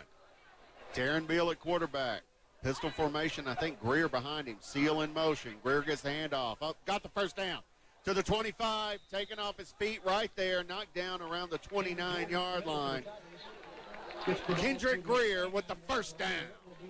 Hayden Fuller with the tackle. Defensive back for Rains. Had 30 tackles coming into the game. Made the tackle there, but not before. Kendrick Greer able to get a very important first down for Commerce at the 29-yard line. Looking to the sideline. Wildcat formation with Deshaun Jackson now. Here's a snap. He's got it. Running up the middle. Takes it to the outside now. It's up to the 30 at the sideline. 40. He may go all the way. 40. 30. He's taking it to the house. 10-5. Touchdown, Commerce. Wow. Deshaun Jackson cannot be stopped. 71-yard touchdown run.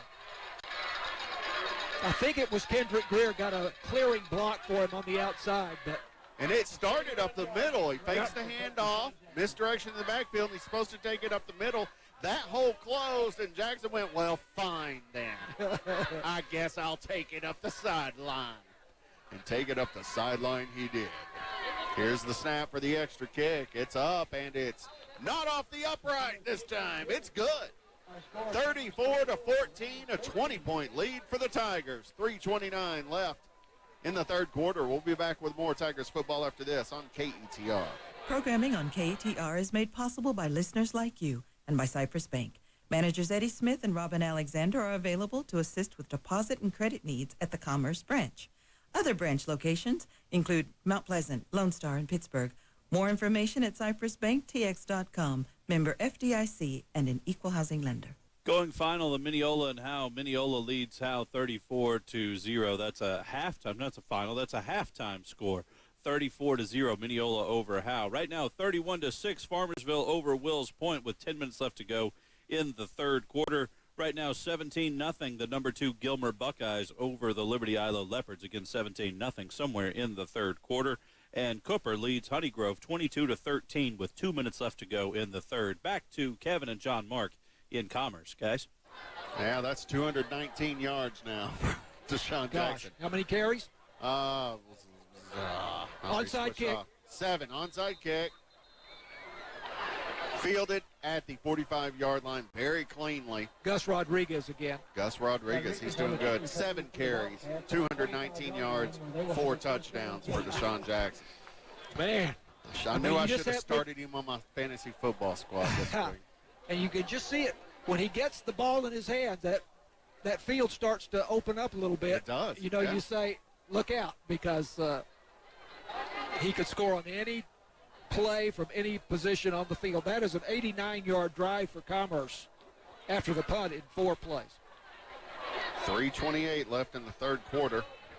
Commerce up by 20. Here's a snap. 5-step drop. Looking over the middle. Fires. Incomplete. Overthrown. Looking for Singh once again. Second down. On the play, Deshaun Jackson. So Deshaun Jackson has a 75-yard touchdown pass to Dre Gadlin, a 48-yard TD run, a 9-yard TD run, a 44-yard run to end the first half, basically, and now a 71-yard run tonight for a touchdown. Here's the snap. 5-step drop. Looking for a receiver. Can't find him. Takes off running. He's hit, but drags a Commerce defender for about 10 yards. Let's see if they give him the first down. I think they got it. With Mackery with the 10-yard run, first down, Rains. Good pressure on him, and then Jamarian Lewis, Brown Tiger defensive tackle with 29 tackles and 2 sacks coming into the ballgame, caught him from behind at the 45. I think he held him up trying to strip the ball, too. Here's the snap. Counterplay. The left side for Burns. He tries to cut back and gets hit from behind by Kendrick Greer and tackled. 2 yards, second down. Tackled by Kendrick Greer. 2-yard pickup, second down, 8. Up to the 43-yard line in Commerce territory. Here's the snap. Takes the handoff up the middle. Mackery hit almost immediately and taken down. 2 more yards. 3rd and 6 for Rains. Kendrick Greer, inside linebacker again to stop there for Commerce after a 2-yard gain. Ball on the far hash. 2 receivers on each side. We haven't, since they got behind, we have not seen that big formation, that hurry up. Yeah, nor the snap from center, run quick formation. Right, nor the wing tee that we saw in the first quarter. Sort of looks like a lot like a goal line formation. Of course, the wing tee always does. But here's a snap. Handoff to Singh over the left side. Left and right. Bounces off defenders. First down. Wildcats. Singh with a very tough 6-yard run. Deshaun Jackson made the tackle there for Commerce and playing on both sides of the ball for the Tigers. To the 35-yard line. Moves the chains. 1:42 left in the third quarter. 34-14 Commerce over the Rains Wildcats. 3 receivers on the near side, 1 on the far, ball on the far hash. Here's a snap. Takes the pitch out to Burns. Mackery hit. Gets up, gets away, but not from the second wave. Loses a yard. 2nd and 11. Rains. Brody Ballman made the first contact, then Ashton Seal, the homecoming king, came up and sealed the deal. And he had a little bit of help there from Dre Gadlin, I think also Carlos Serrano. Ball stays on the far hash. 2 receivers each side. Burns to the left of Mackery. Hands off to Burns. Cuts upfield at Singh. To the 30. 25 up the sideline. 20. 15. He's grabbed from behind, looking to bring him down. Flag thrown. Tyshawn Harris on the tackle, but oh, that's Burns on the run. I thought it was Singh who had gotten the handoff. All right, Burns did get the handoff. And I think that is going to be either a horse collar or a face mask on Commerce, as he was trying to drag him down, and Burns refused to go as Tyshawn Harris was yanking on jerseys and dragging on him. It was some tough running. I thought he had him by the arm. I did too. So but he kept re-grasping. Face That's mask. a face mask. Oh! He points at Rains here. So apparently Burns grabbed Tyshawn Harris's face mask to try to push him off.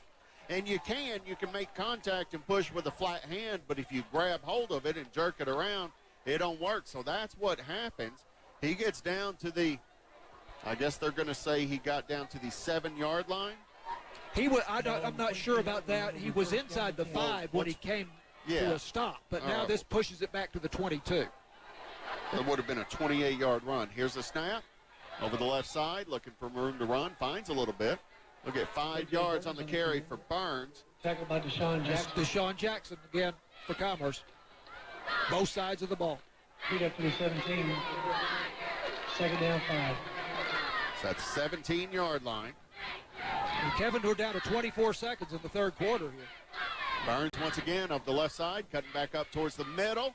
Gets hit, falls forward. That's 6 yards and a first down for Rains.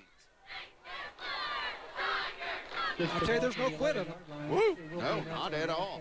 14 seconds.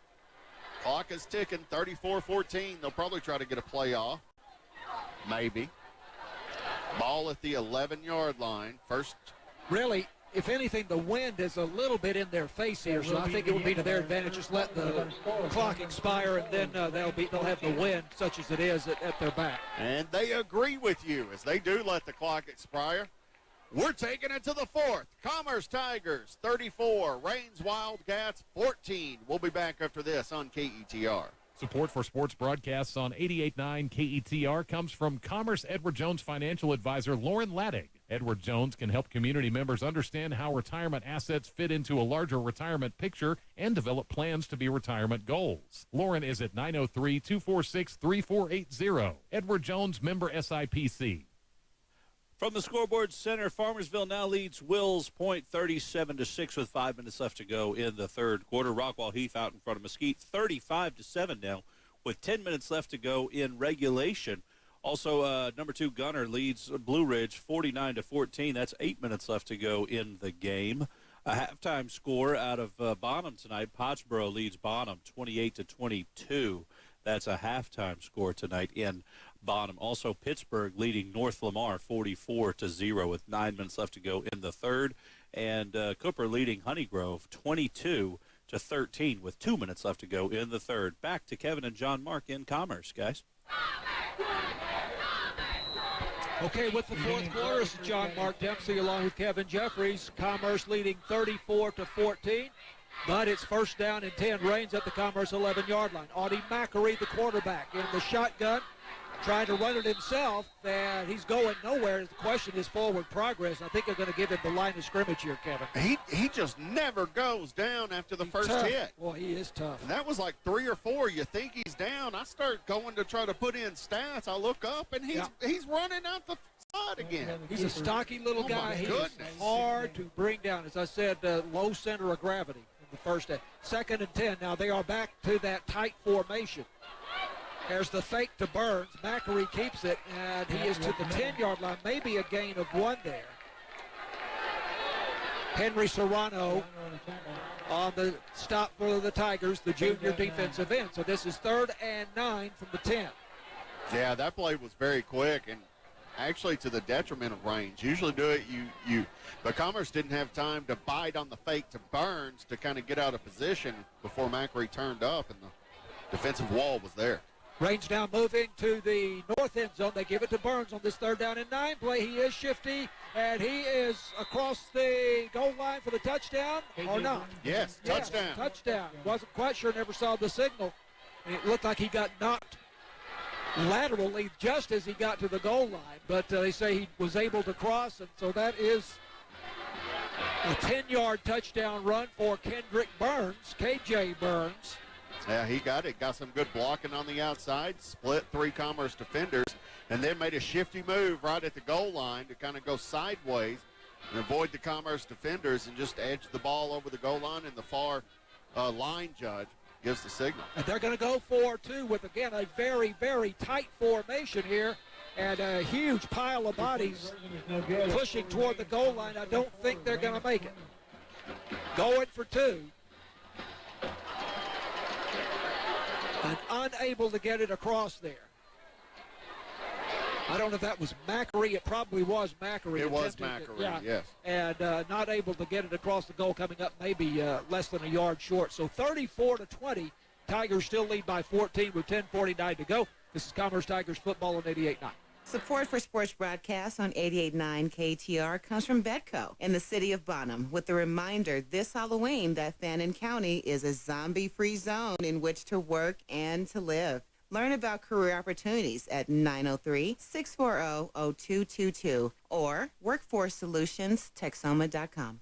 From the Scoreboard Center, Rivercrest leading Alba Golden. Now it's in the fourth quarter, though. Rivercrest leads 14-7 over Alba Golden. The fourth quarter score, Bells leads S&S Consolidated. The Panthers over the Rams 22-0 in the fourth quarter. Right now the Cooper Bulldogs lead Honeygrove 28-13 with 10 minutes left to go in regulation.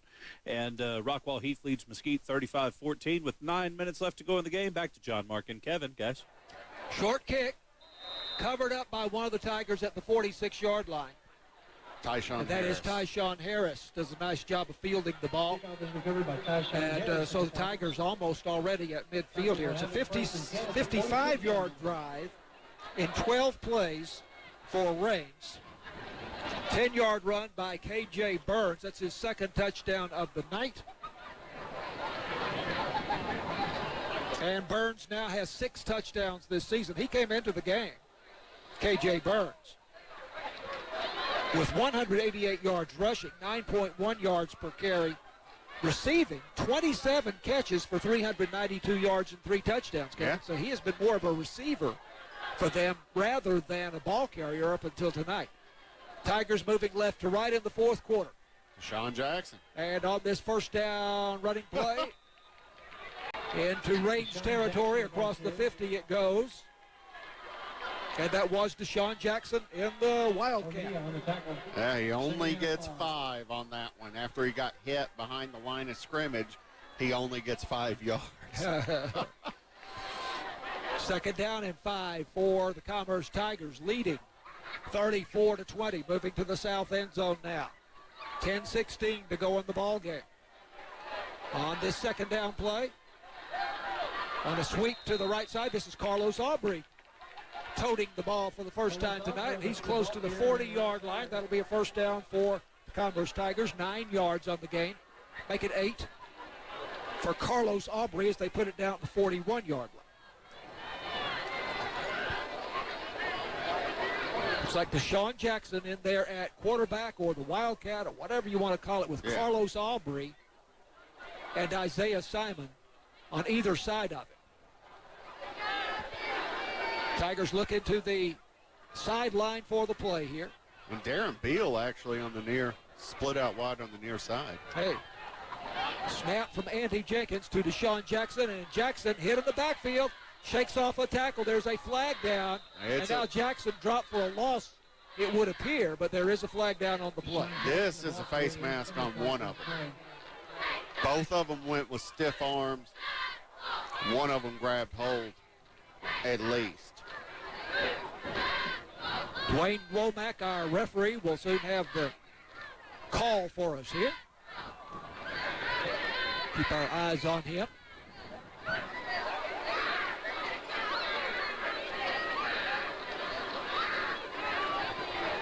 It's a personal foul. Face mask against Rains. Well, how about that? It's one of the few ways to tackle Deshaun Jackson. So they don't help you any. Rather than a loss of 2 or 3 yards, whatever it was, now the major penalty moves it to the Rains 32-yard line. And a first down, of course. Really important for the Tigers to run some time off the clock here. Yes, score more points, but just as important to take some time off the clock. 9.5 minutes to go. 34-20 Commerce. Deshaun Jackson takes the snap, runs straight ahead, gets to the 30. Ivan Rodriguez, 5'9", 175-pound junior, making the tackle there for Rains. As Jackson only able to get a gain of 1 to the 31-yard line. And see, the Wildcat, when they have Darren Beal, the standard starting quarterback, then they can just change where the personnel is without having to make any substitutions, and that's what they do here. So Darren Beal at quarterback, Deshaun Jackson in the slot to the right. Carlos Aubrey in the slot to the left, and he's going to try to go to the right on a jet sweep, and he is hit for a loss back to about the 40-yard line. Maybe they'll say the 30, they say the 38-yard line. So that's a loss of 7 yards. The Tigers try the jet sweep to Carlos Aubrey going left to right. And great penetration. I did not pick up who made the tackle there for Rains. I missed it too. Looking at something else, but they got great penetration there. They were in the backfield very quickly. And Aubrey and Beal kind of bumped into each other there, and it really threw the timing off. You're right. I mean, maybe that half second would have given Aubrey a chance to get to the outside a little closer, not lose as much, if any. So 3rd and 16 here for Commerce from the 38-yard line. Screen pass is complete to Kendrick Greer. Greer in the open field. 25, 20, 10, 5, touchdown, Commerce. How about that? The screen pass that worked so well against Hal last week, but it was with Isaiah Simon. This time it's Kendrick Greer. 38-yard touchdown pass from Darren Beal, and the Tigers back in command of this game, 40-20 over Rains. Wow. That was fantastic. Perfect timing on that. Great call by the coaches. You heard the offensive coordinator talking about it ahead of before the game about the screen pass. He's like, yeah, we've used it maybe one other time, but that was good. We might start using that a little more. Well, here we go. They had a 34-yard gain down to the 1-yard line last week against Howe, and then got the touchdown. And this time it goes all the way for the touchdown to Kendrick Greer. Extra point is good by Emmanuel Castillo. 41-20 Tigers. This is Commerce Tigers football on KETR. Support for KETR comes from its members and from Cypress Bank, offering both deposit and loan products, including checking, online banking, ATMs, and the Cypress Check Card. Family financial centers located in Commerce, Mount Pleasant, Pittsburgh, and Lone Star. Equal housing lender and member FDIC. Find more information at cypressbanktx.com. From the Scoreboard Center in Commerce, it's looking like we've got Farmersville leading Wills Point 37-6 with 5 minutes left to go in the third. A fourth quarter score, Bells over S&S Consolidated 22-0. Right now, Mount Vernon leads Winsboro 34-14 with 11 minutes left to go in regulation. Back to John, Mark, and Kevin in Commerce. Guys? And the kickoff now by Emmanuel Castillo for the Commerce Tigers, kicking it to the 15-yard line. And the return now for the Rains Wildcats up the middle of the field. Look out! Past the first wave of tacklers, past that picket line of Tiger tacklers, and brought down from behind by Carlos Aubrey is Corey Foster. Terrific return there for Rains. They just won't go away. Ooh. Is there a flag down, however? There is at the 40-yard line in Rains territory. That's before midfield. Great job by Carlos Aubrey of running Corey Foster down from behind. And I saw Edgar Castillo. He didn't really. This is holding on Rains, so doesn't count. Looks if it's around the 40 where it happened, then they'll be spotted up around the 30-yard line. Foster returned that to about the 20? Yes. No, it was to the 16. To the 16. Yes. So that was a 68-yard return there. What were you going to say? I interrupted you. Edgar Castillo didn't go for a tackle. He was the last man to beat, and he just kind of stepped in the way and made him adjust it, and the Commerce defender had speed and got him. I think Castillo saw that penalty flag, and he was like, and he's likely, being a freshman, instructed by the coaches, is like, no, don't do that. Maybe slowed him down enough for Carlos Aubrey. He got in his way and made him change direction. Right. Don't get me wrong. He didn't do nothing. Yeah, I understand. but he didn't try to tackle. He was in on the tackle last week at I know, which is why it's a wide receiver option. Yeah, this is seeing on the halfback option or slot back option, throwing it downfield and complete. And this goes to Bo Schellinger all the way to the Commerce 43-yard line. But I think Castillo saw that flag is what happened. I see. Because he has been in on tackles. And that was what I was 26-yard gain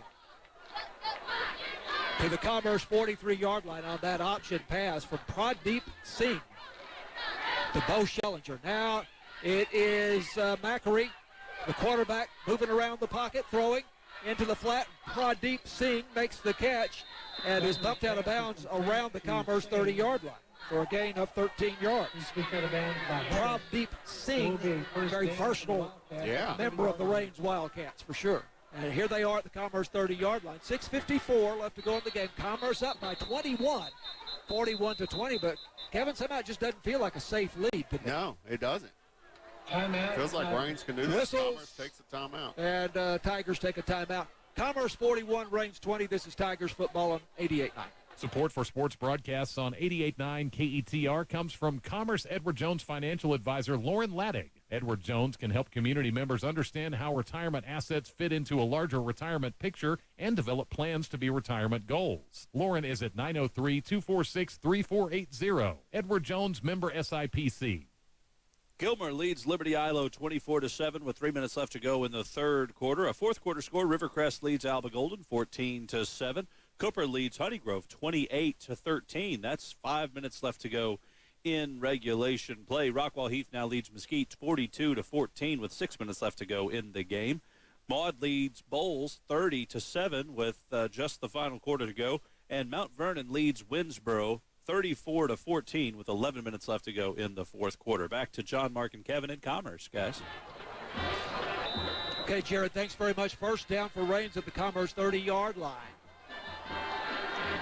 And Audie Macri, the quarterback, rolling out to his right, passing downfield, intended for Bo Schellinger at the 10-yard line, but incomplete. That was very close. That was a laser. And Bo Schellinger, it was just thrown a little bit behind him, and as he tried to turn around and slow up, you saw him sort of, he was off jerking balance. around. He was off balance, couldn't really get to it. But also a lot of pressure by Kendrick Greer, I think, rushed that throw just a little bit. It was just behind Schellinger. Dre Gavlin with the coverage, also Ashton Seal helping out. Second down and 10 from the 30. And Macri in the shotgun. Dropping back now, running it out to the right side and passing and complete. But was he over the line? He was over the line. It was definitely over the line. I was surprised he actually threw it there, being over the line. He was over about 2 yards, too. Pass was complete over on the far side. I think that's Corey Foster made the catch and would have been good for a first down. Which is why he threw it, but he probably could have run for one. I don't know how he even got out of the pocket, by the way. It looked like Lamar Jackson out there, being surrounded by a bunch of defenders and then just popping out the other side. And you're going, what? No. How do you do that? He's fun to watch. Building the play, illegal forward pass against the Wildcats. So this pushes them back to the 34-yard line.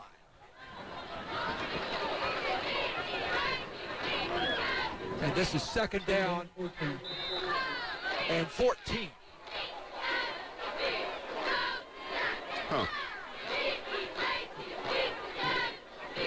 Ball on the near hash mark as they move to our left. Back on either side of Macri. Hand off to Burns, going right, and he is pursued and brought down from behind by Henry Serrano. You know it. Henry Serrano.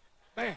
They got out in front of him, and he had to adjust course, try to cut up field, but Henry Serrano in high pursuit takes them down. It's a 3-yard loss, and for Henry Serrano, that is his 7th tackle for loss this season, or at least coming in he had 6. He may have had another 1 or 2 earlier in the game, but that's at least his 7th tackle for loss. No matter how you look at it, he's pushing 10 for the season. And just a junior. Yeah. His brother, just a sophomore, Carlos Serrano, had a terrific game last week against Howe. This is 3rd and 17 for Rains. Macri throwing downfield for Singh, and it is broken up at the 15-yard line by Brody Ballman. No, Deshaun Jackson came in. Ballman was at close in coverage, but Jackson playing center field out there at the safety. Jackson went up to try to get the interception, and it came off his hands, very close to intercepting that, but he couldn't cut in front of the receiver because then he would have T-boned his own man. So he tried to time it perfectly. Great defense there, no matter how you cut it, and a lot of pressure in the face of Macquarie, too. The pass was there. 4th and 17 for Rains. From the 37-yard line, Macquarie in the shotgun, moving in the pocket, throwing downfield. That's offensive pass interference. Incomplete, but a flag coming in from the umpire, from the back judge. That's going to be offensive pass interference. I think it is Deshaun Jackson again in there. Was going to make the easy pick on that one, and the Rains Wildcat receiver just grabbed his jersey and pulled on him. Oh, you're thinking it's offensive pass interference? Yes, clearly offensive pass interference. I couldn't see it that well. That was Prabdeep Singh. Holding. Yeah, you're right. Pass interference. They say they first indicated holding, but then he indicated pass interference, so you're right. It was refused by the Tigers. But they're going to decline it, 4th down. Right, because it goes over to Commerce. That was the 4th down play. Yeah, the receiver should have let him pick it off then. Okay. Frankly, if you're really thinking about it, but I think they're just rubbed the wrong way by Deshaun Jackson tonight, or maybe run the wrong way by Deshaun Jackson tonight. Commerce gets the ball. Tigers get the ball back at the 37-yard line, leading 41-20. Now Darren Beal passing, and it is complete. To Deshaun Jackson. This is Deshaun Jackson, and he's going to score another touchdown for the Commerce Tigers. Goodness gracious. Oh, my gosh. 63 yards. A pass from Darren Beal out in the flat. Jackson had lined up in the slot. By the time he hit the 50, he had a head of steam. Nobody was going to catch him. All the way outside the numbers down the sideline. Touchdown, Deshaun Jackson. Is that his 6th of the night? Deshaun Jackson has 4 rushing touchdowns, 1 passing touchdown, and 1 receiving touchdown. Okay, so 5 that he scored. Here's the extra point by Emmanuel Castillo. Good. 48-20. Commerce on top with 5:31 to go. This is Tigers football on 88.9. Programming on KTR is made possible by listeners like you and by Cypress Bank. Managers Eddie Smith and Robin Alexander are available to assist with deposit and credit needs at the Commerce branch. Other branch locations include Mount Pleasant, Lone Star, and Pittsburgh. More information at cypressbanktx.com, member FDIC, and an equal housing lender. Here at the Scoreboard Center, it's Sulphur Springs leading Greenville 21-13 with 5 minutes left to go in the third quarter. It's, Pittsburgh leading North Lamar 58-0 with 10 minutes left to go in the game. Como, Picton, and Celeste. Celeste leads it 20-11 over Como Picton with 11 minutes left to go in the fourth quarter. Leonard leads Lone Oak 36-7 somewhere in the third. And we have an update from Pottsboro and Bonham. Pottsboro 31, Bonham 29. That's 31-29. Pottsboro over Bonham with 5 minutes left to go in the third quarter. Back to John, Mark, and Kevin in Commerce, guys. How do you figure Bonham? What was the game last week that they scored nothing? Yeah, I don't know. Last week. Maybe they lost to Mount Vernon 56-0. Yeah, and maybe now they got banged up. I don't know. Now they are toe-to-toe with Pottsboro, which I consider about the equal of Mount Vernon, although the state rankings would not indicate that. Yeah, I mean, Mount Vernon is stronger, but I wouldn't think that they were. I would think Bonham could still score. Wow. I was shocked by that score last week, but they're right back in that game with Pottsboro now. Here's the kickoff. Tigers penalized, by the way, for unsportsmanlike conduct after the touchdown. And so Emmanuel Castillo kicking off from the 25-yard line for Commerce. And here's a very good return. And again, just bodies plowing forward in a big mass of humanity to the Commerce 49-yard line. That's Prabdeep Singh on the return there. For Bonham, not for Bonham, but for Rains, out to the Commerce 49-yard line. But the Tigers on top 48-20. 5:21 to go. 63-yard touchdown pass moments ago. There's only two ways to score that Deshaun Jackson hadn't done it tonight, and that's a defensive touchdown and a kickoff return or punt return touchdown. He's thrown one, caught one, run four. Wow, what a night. And Rains setting up a screen pass here. Caught for a from loss. Macri, and it's going to go for a loss. It was caught, but tackled for a loss. Yeah, Kendrick Burns tackled for a loss. Back in Rains territory at the 48-yard line. Tigers had that one smelled out. Commerce had, of course, the 40-yard touchdown pass to Kendrick Greer on the screen not too long ago. This is 2nd down and 13 for Rains. Audie Macri back to throw. Deep down the far sideline, and incomplete flag coming in late here. Intended for K.J. Burns. This may be illegal contact. It's a little bit before it's around the 24-yard line. The ball was incomplete around the 13 or 14. So it could have been during the route. Dwayne Womack, our referee, conferring with one of the other officials at the moment. Now Dwayne turns toward the press box. We'll know momentarily. First thought, of course, is pass interference against Commerce. I've been surprised more than once tonight, though. Pass interference against Commerce. Yeah, so that'll be an automatic first down. Yeah, I was just wondering if it would be maybe defensive holding or illegal contact. But well, there have been a couple of calls like that today. Yeah. This goes to the Commerce 37-yard line. Pass interference on the Tigers is the call. 1st and 10. 1st and 10 for Rains. Tigers on top 48-20, 4:40 to go. Ball on the far hash mark as they move to our left. Macri passing, and I believe that is caught, but it's a diving catch, and he goes down. That is Bo Schellinger who makes the diving catch. Nice one at the 32-yard line of the Tigers for a gain of 5 yards. So 2nd and 5 for Rains. 2 in the slot, 2 wide to either side, a back to the right of Macri. In the shotgun, he is backpedaling, now throwing deep into the end zone and well over the reach of Bo Schellinger. Good coverage by Dre Gadlin for the Commerce Tigers, who, by the way, had a 75-yard touchdown pass from Deshaun Jackson to get this thing going a long time ago, back in the first quarter. This is 3rd down and 5. Macri takes the snap, looking right, passing for Schellinger, complete at the 25-yard line. Looks like he'll have the first down, but he gives a little ground, and so let's see where they say his forward progress will be. That's Ty Hoffman in on the tackle for Commerce. Yeah, they say he got to the 25, so that will be a first down. For the Wildcats. Gain of 7. 25-yard line. 3:58 to go. Rains has 3 timeouts.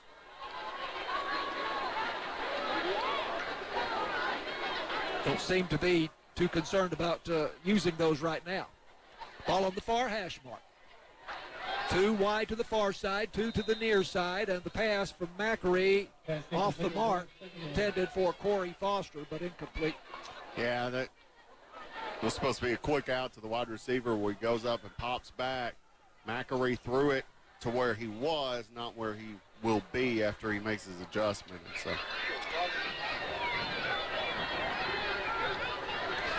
Well, this is going to be very interesting when the Winsboro Red Raiders come in here next Friday night, I tell you. That game takes on a somewhat different complexion now than what we thought it might be a couple of weeks ago. Pass to the far side, incomplete on this 3rd down play. Intended for Corey Foster.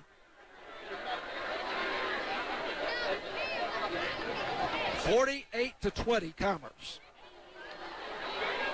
Tigers have led all the way.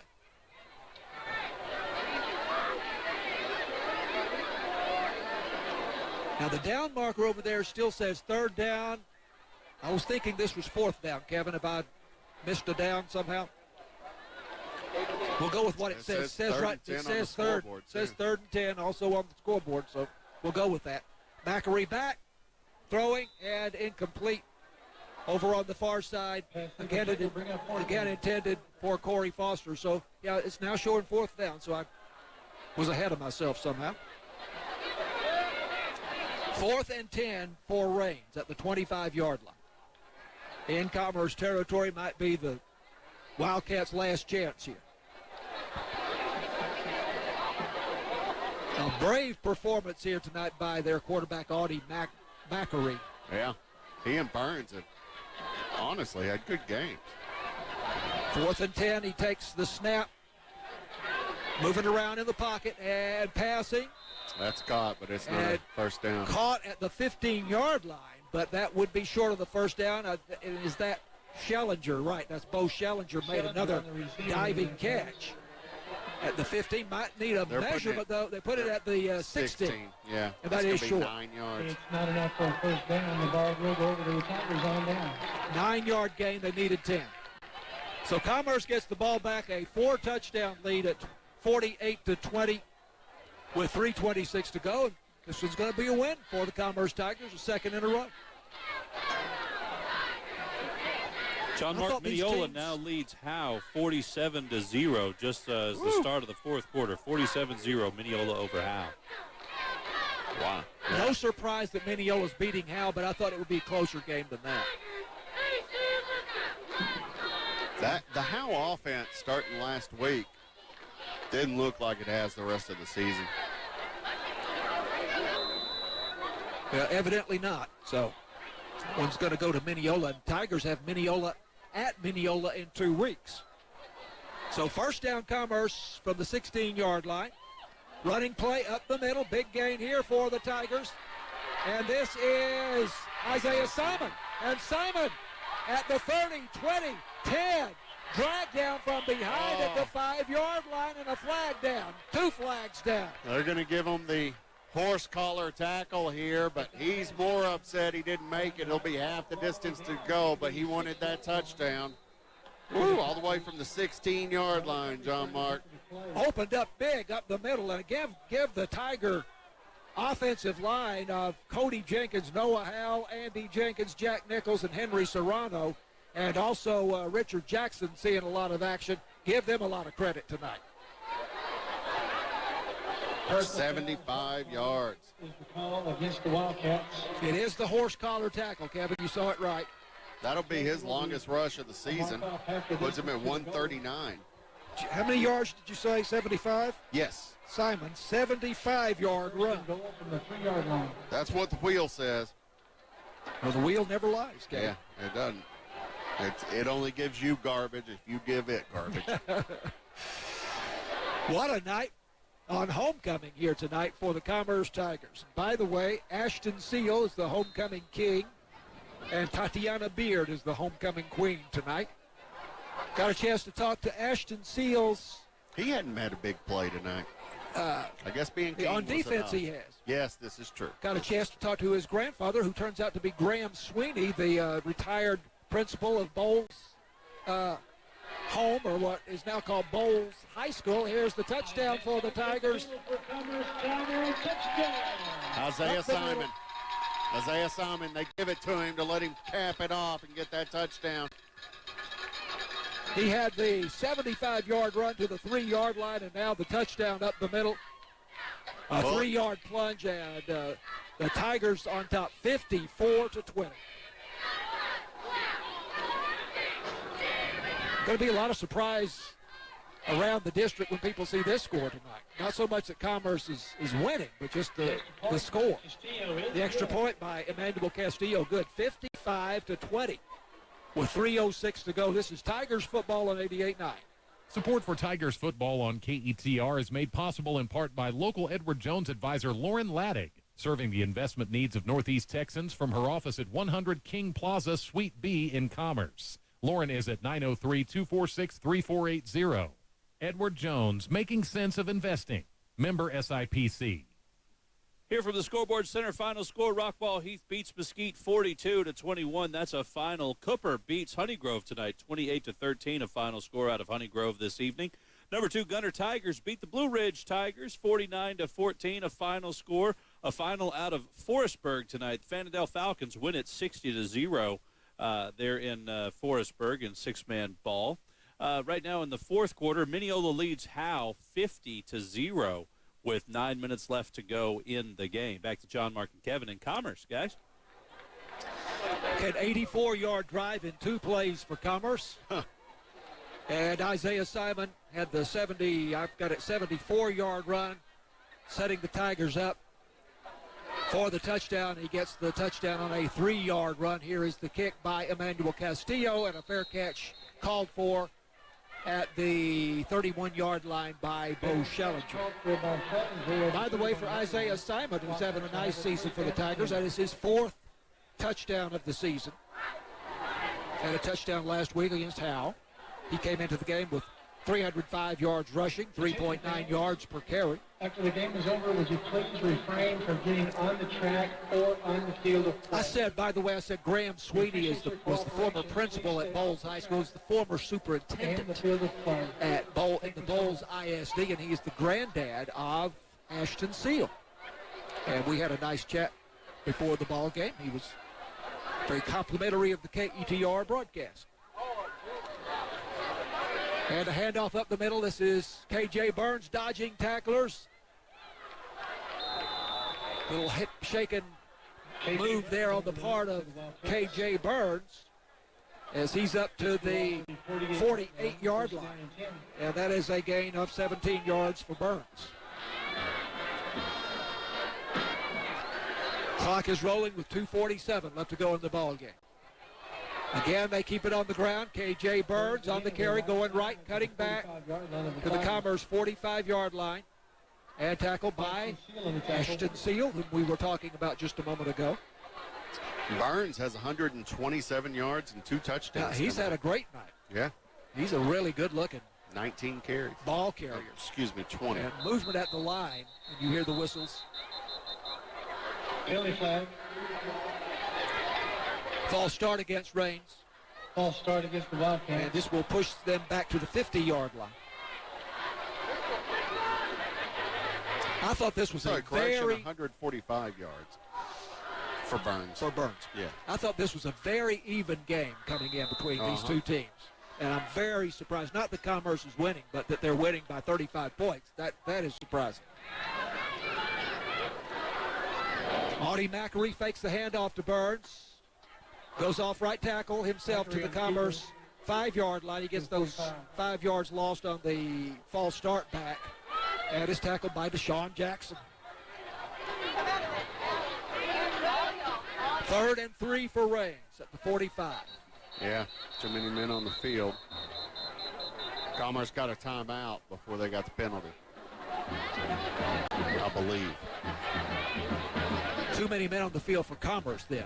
Yeah. Okay. And there were they made substitutions but didn't have all their men off. Okay. And Rains went to snap the ball. Commerce called the timeout. Okay. Tigers got the timeout. Yes. So Tigers leading 55-20. Jared, I will just directly ask you the score of the Winsboro and who is playing tonight against Mount Winsboro? Vernon and Winsboro. Mount Vernon, number 5, Mount Vernon Tigers lead the Winsboro Raiders 41-21 with 1 minute left to go in regulation. Okay, 41-21. Pottsboro leads Bonham 38-29 with 1 minute left to go in the third quarter. Wow. Well, that's an interesting score, the Mount Vernon-Winsboro game, then. That, Winsboro, what was that at one time, Jared? Wasn't Mount Vernon much further out in front at one point? Yeah, I think so. There was earlier in the game. There was a much larger lead, but Winsboro on their way back. All right, we'll talk more about that after the game. Here's the running play on 3rd down and 3, and not going to pick up the first down as they get to the Commerce 42-yard line. That was that Prabdeep Singh on the carry? Yes. And they get to the Commerce 43, so it's 4th and 1. And no doubt Rains here will go for the first down, nothing to lose. And Mackery comes up under center. We saw that once before in the first half. Normally when you do that, you snap it right away, but then he backs out of there. Now he's coming back under center. 13 seconds still on the play clock.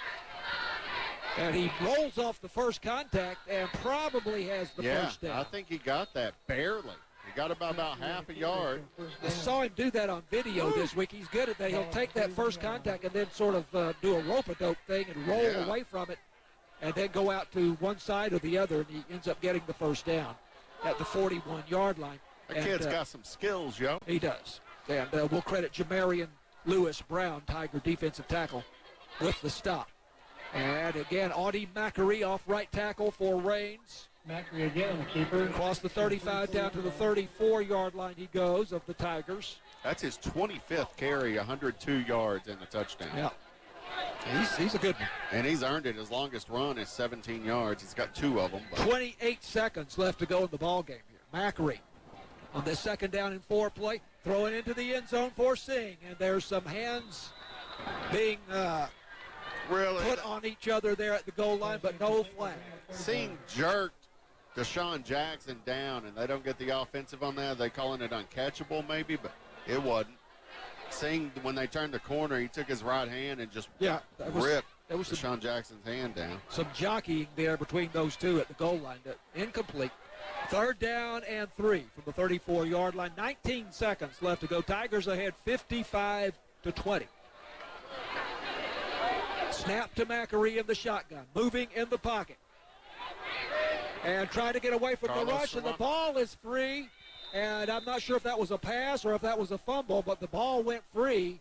And they are going to rule him down at the 47-yard line, apparently. So that is a big loss.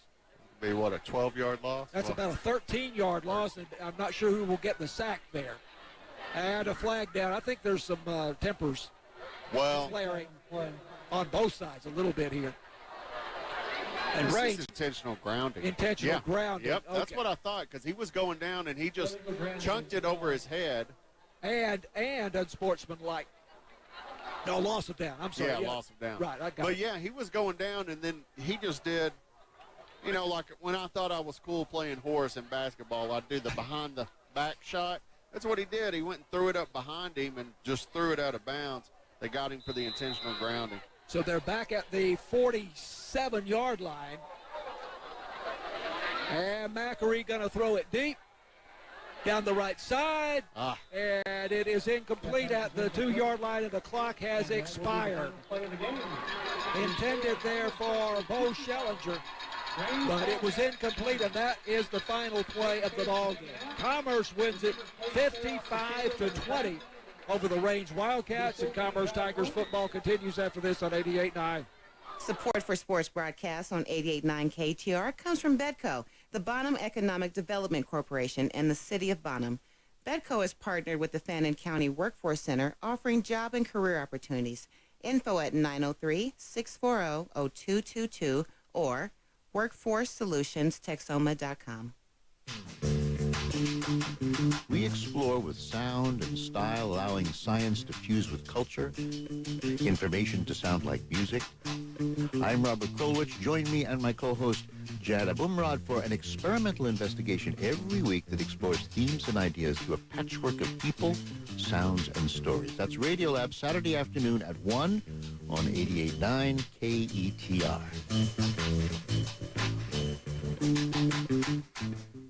Reading is fundamental. The nation's largest children's literacy organization invites you to rally our children to read. Visit rallytoread.org and help your child pledge to read 100 books by Read Across America Day in March 2022. Also, watch well-known authors read their favorite books. Find activities to keep young readers motivated. And teachers can enter the Rally to Read sweepstakes for a chance to win 100 books for their own school, subject to rules. Inspire your child to read. Visit rallytoread.org today. Commerce Tigers 55-20 winners over the Rains Wildcats here at A&M Commerce Stadium and Ernest Hawkins Field tonight.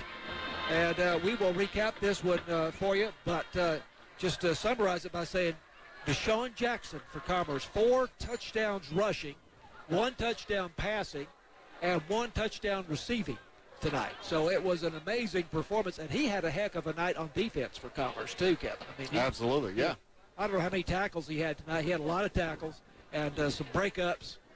So just a remarkable performance by Deshaun Jackson. So to recap this, Rains took the opening kickoff, and they were looking very, very good. They went 61 yards in 14 plays, and they came out in this wing tee offense that we weren't expecting, and they were very, very tough to stop. And we saw it a few times as the game went along, but not anything like what we saw in that first possession. But Tigers finally get the ball back on downs, and then they score right away on a 75-yard touchdown pass from Deshaun Jackson, lined up at quarterback or in the Wildcat, if you prefer. But the 75-yard TD pass to Dre Gadlin, obviously Rains was worried about stopping him on the run, and he pulls up and throws the deep pass, and Gadlin was wide open at the 50-yard line. Tigers went for two. It did not work. They led 6-0 with 3:19 left to go in the first quarter. Getting the ball back on the punt, Deshaun Jackson scores on a 48-yard run, also scores on the two-point conversion. Commerce leading 14-0, 11:49 left to go in the first half. Rains comes back. They have a nice drive, 72 yards, 12 plays.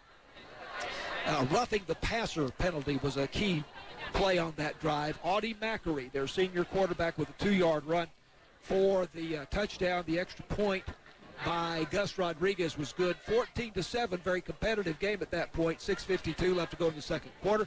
Tigers come right back, and I think that was the key in the game, that when Rains scored to make it 14-7, Commerce came right back. Yes. And put another touchdown on the board, and that was a 53-yard drive in 6 plays. They had runs by Isaiah Simon of 15 yards, Deshaun Jackson 25 yards, and 16 yards by Simon. And then Jackson, the 9-yard touchdown run. Emmanuel Castillo, the kick to make it 21-7 Commerce. 3:57 left to go in the second quarter. Rains comes back. They have another nice drive, 69 yards and 7 plays. And K.J. Burns scores on the 15-yard run. The kick good, 21-14.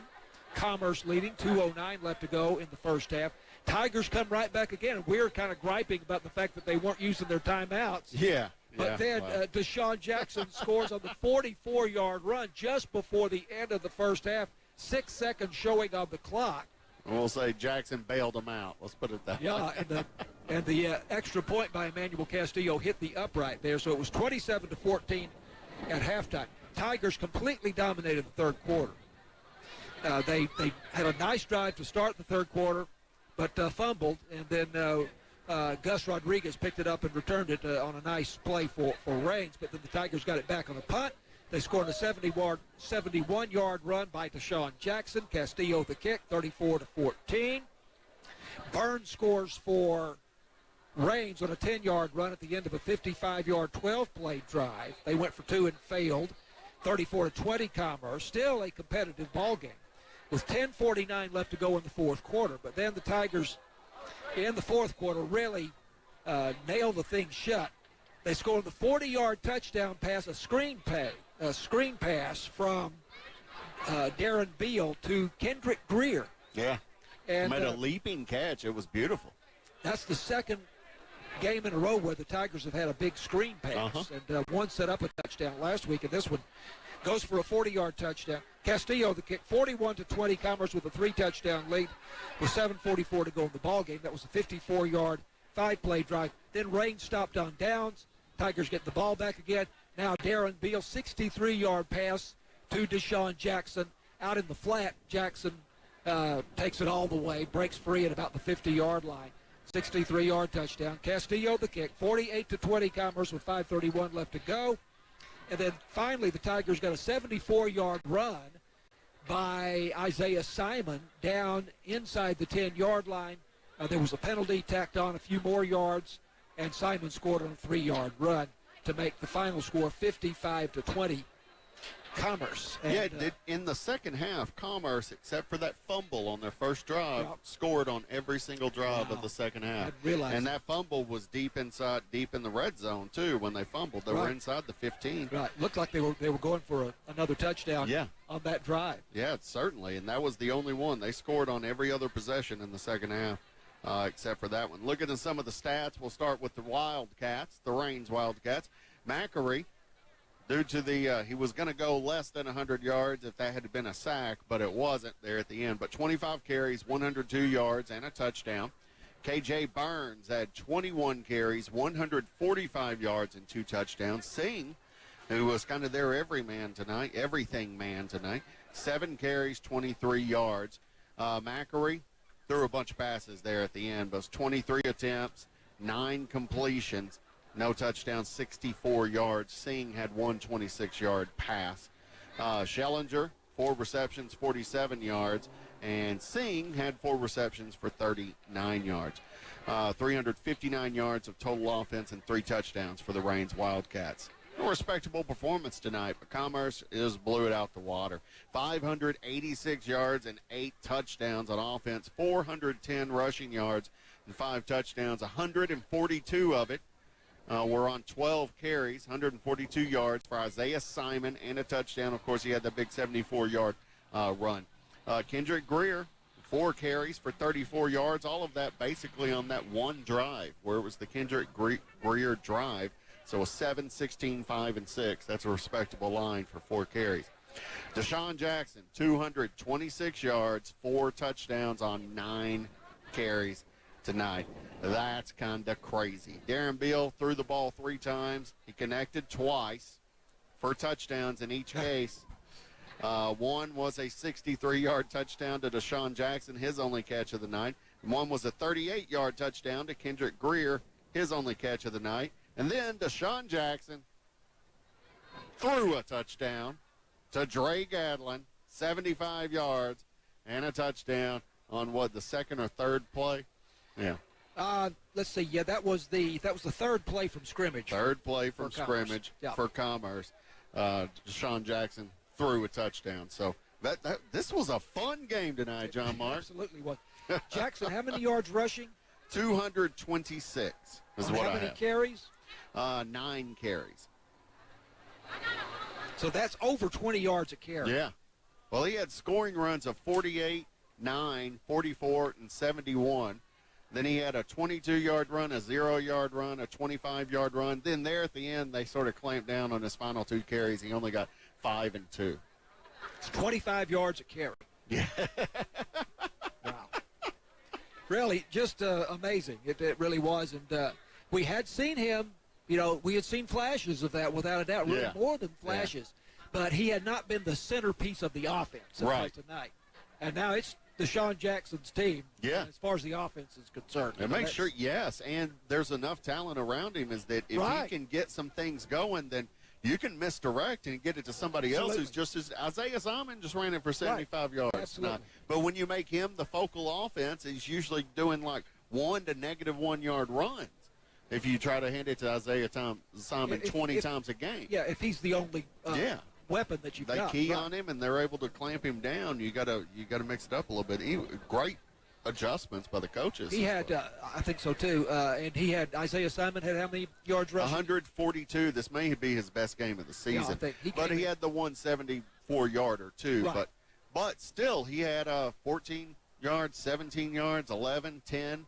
He had no negative runs tonight, and that's been pretty. He did fumble tonight. He had the 1 fumble. So again, this is Jared Knight will have all the scores after the game, and we're very interested in how the Winsboro versus Mount Vernon game turns out. Obviously, we expect Mount Vernon to win that ball that's game. final, John Mark. I don't mind sharing with you that that Mount Vernon beats Winsboro tonight. 41 to 21. Mount Vernon over Winsboro.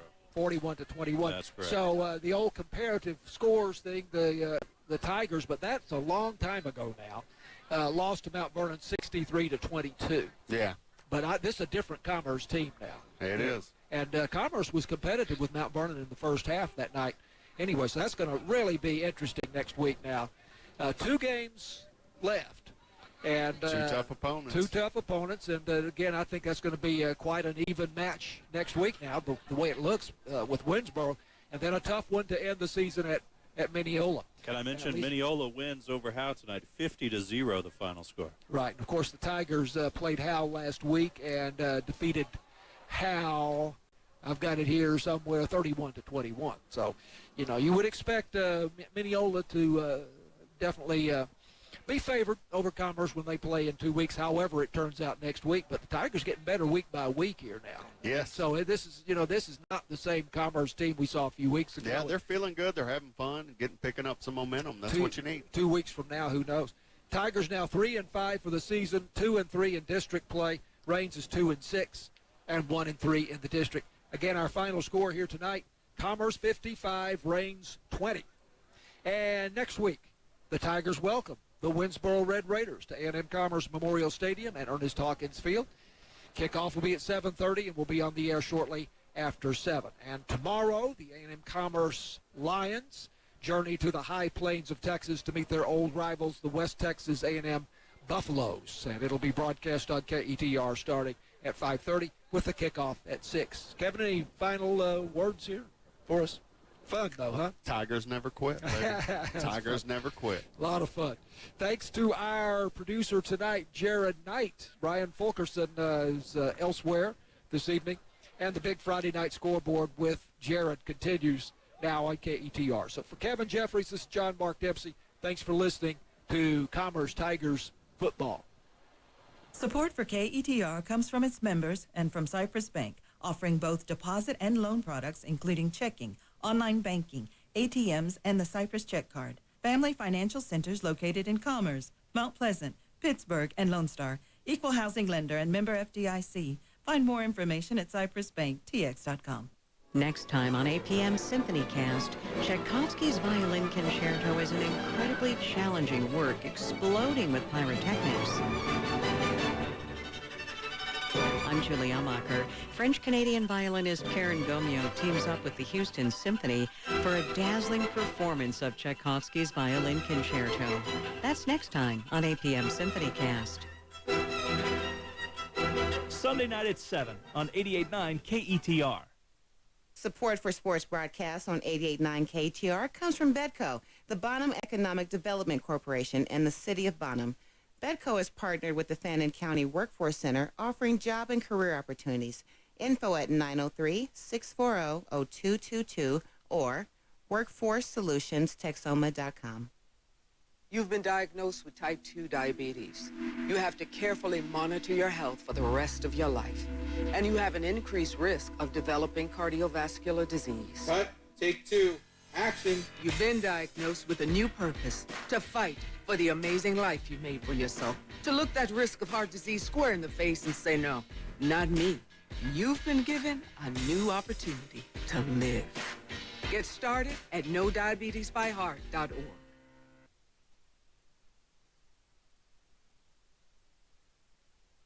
Support for KETR comes from its members and from Cypress Bank, offering both deposit and loan products, including checking, online banking, ATMs, and the Cypress Check Card. Family financial centers located in Commerce, Mount Pleasant, Pittsburgh, and Lone Star. Equal housing lender and member FDIC. Find more information at cypressbanktx.com.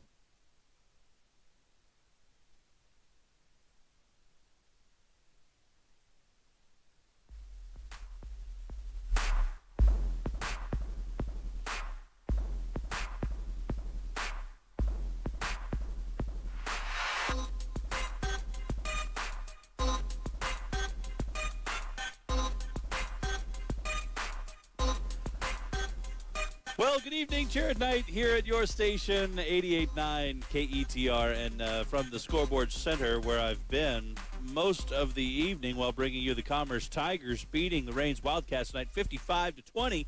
We've also got some final scores rolling into the Scoreboard Center here, and I absolutely want to keep you up to date on what's going on. Thank you for joining us here on the Friday night. We are now the big Friday night scoreboard program, so we're happy to have you along on a football Friday night here in Northeast Texas. So some final scores here in the Scoreboard Center that we're happy to pass along this evening. Rockwall Heath beats Mesquite tonight 42-21. The Hawks over the Skeeters. That final score out of Mesquite tonight. In Paris, they defended home against the number 8 Kaufman Lions. The Paris Wildcats win that one 28-21. A final score tonight out of Paris, Texas. Mineola beats Howe tonight 50-0. That one a final score. The Yellow Jackets over the Bulldogs. Not a big surprise, but still 50-0. A final score out of Mineola this evening. Another final to pass along. Pittsburgh beats North Lamar tonight, 58-0, the final score.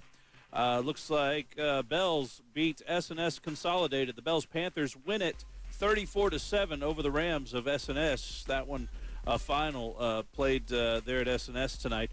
Cooper beats Honeygrove. They went on the road. The Bulldogs went on the road to the Honeygrove Warriors. And the Bulldogs win 28-13, a final score out of Honeygrove this evening. Lindsay Knights beat the Tomcats of Tom Bean tonight, 55-0, the final score. Alba Golden beats Rivercrest this evening, 15-14. It stayed 15-14 there through the end of the game, but I think that was a lead change with 4 minutes left to go in the game. Alba Golden takes over the lead from Rivercrest and hangs on to it the last 4 minutes. 15-14, the final score, Alba Golden over the Rivercrest Rebels this evening. A final score out of Lone Oak this evening. Leonard Tigers were on the road at the Buffaloes tonight, and Leonard wins it 50-14 over Lone Oak.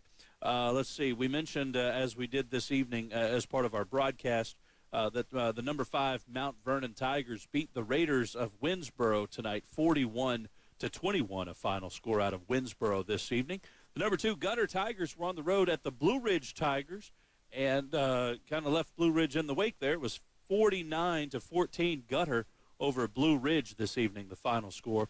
In Maud tonight, Maud wins over Bowles 36-22, a final score this evening. And let's see, Fannondale Falcons beat Forestburg 60-0, a final score. We had 2 Thursday night games that went final, obviously, yesterday, Thursday night.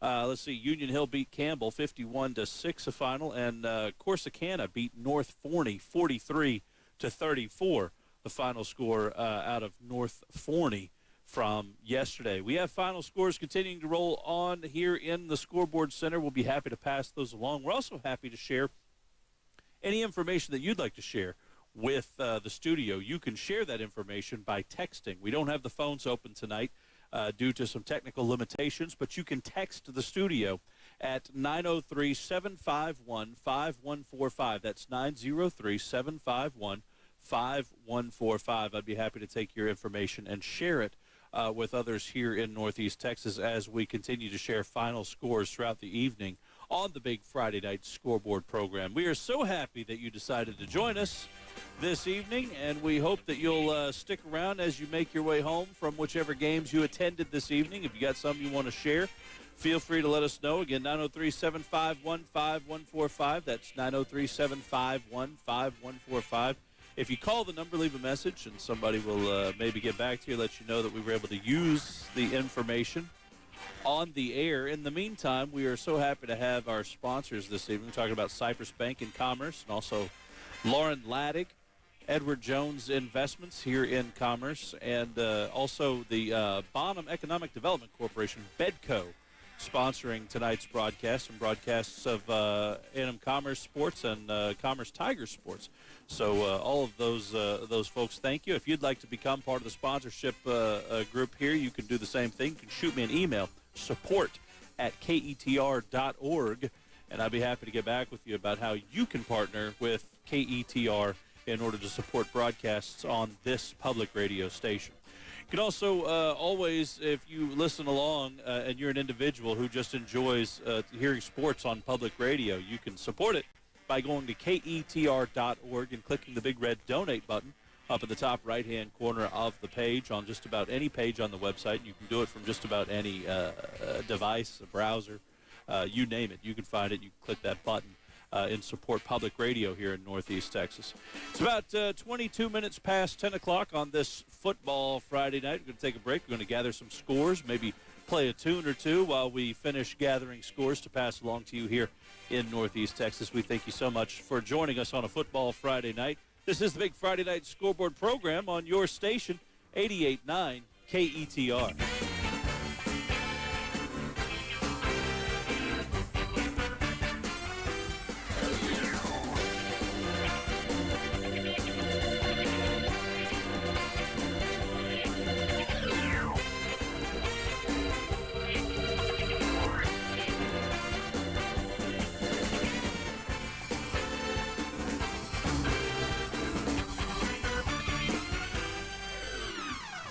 It's Maria Hinojosa from Latino USA.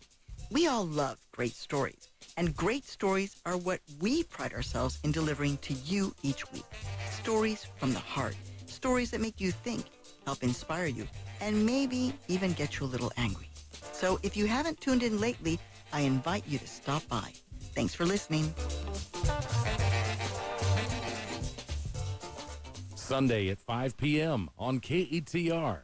Support for sports broadcasts on 88.9 KETR comes from Commerce Edward Jones financial advisor Lauren Laddig. Edward Jones can help community members understand how retirement assets fit into a larger retirement picture and develop plans to be retirement goals. Lauren is at 903-246-3480. Edward Jones, member SIPC. Mainly clear skies during the overnight hours, low temperature in the lower 60s. Plenty of sunshine for Saturday, becoming windy. High temperature should reach 85 degrees. Partly cloudy skies Saturday night, a little bit on the breezy side. Low temperature in the upper 60s. Becoming partly sunny for Sunday, slight chance of a shower developing. Windy conditions with high temperature near 84. Partly cloudy skies Sunday night, slight chance of a shower. Low temperature in the lower 60s. This is meteorologist Joe Bergio on your station 88.9 KETR. There are everyday actions to help prevent the spread of respiratory diseases. Wash your hands. Avoid close contact with people who are sick. Avoid touching your eyes, nose, and mouth. Stay home when you are sick. Cover your cough or sneeze. Clean and disinfect frequently touched objects with household cleaning spray. For more information, visit cdc.gov/COVID-19. This message brought to you by the National Association of Broadcasters and this station. Programming on KETR is made possible by listeners like you and by Cypress Bank. Managers Eddie Smith and Robin Alexander are available to assist with deposit and credit needs at the Commerce Branch. Other branch locations include Mount Pleasant, Lone Star, and Pittsburgh. More information at cypressbanktx.com, member FDIC, and an equal housing lender. They say out of sight is out of mind. But I have wandered countless times to walk with those I cannot see, for they're still in mind to me. The supernatural series that started it all, Snap Judgment Spooked, returns with an all-new hour of dark storytelling. Do not miss it. Tomorrow afternoon at 3 on KETR. Support for sports broadcasts on 88.9 KTR comes from Betco in the city of Bonham with the reminder this Halloween that Fannin County is a zombie-free zone in which to work and to live. Learn about career opportunities at 903-640-0222 or workforcesolutionsTexoma.com. I am a veteran. I lost both legs in Vietnam. As America's veterans face challenges, DAV is there. My victory was getting my benefits and a good education. DAV helps veterans of every generation get the benefits they've earned. I'm a veteran.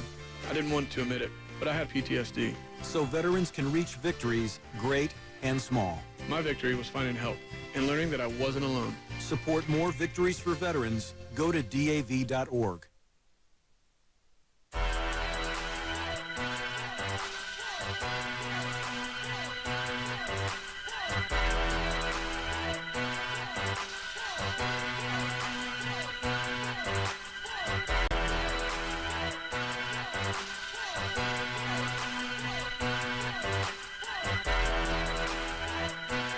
Cheer night here at your station, 88.9 KETR. Happy to have you along on a football Friday night. Some more finals rolling into the Scoreboard Center. If you happen to be listening along on 88.9 KETR FM, that's 88.9 FM. Thank you so much for doing that. You also might be following us on YouTube. We had a lot of folks following along on YouTube this evening. That was the only destination for the stream tonight. We didn't have very many we weren't able to get the Facebook stream hooked up, so instead we put a link on Facebook to YouTube so you could follow along on YouTube and you could keep up with what we're doing here at the big Friday night scoreboard program and also Commerce Tigers football. So some more finals rolling into the Scoreboard Center. We're going to roll through them if you happen to be watching along on YouTube. Of course, you can see these finals scrolling right above my head here, and you can keep up with what's going on. First, before they go final, some games still in the fourth quarter.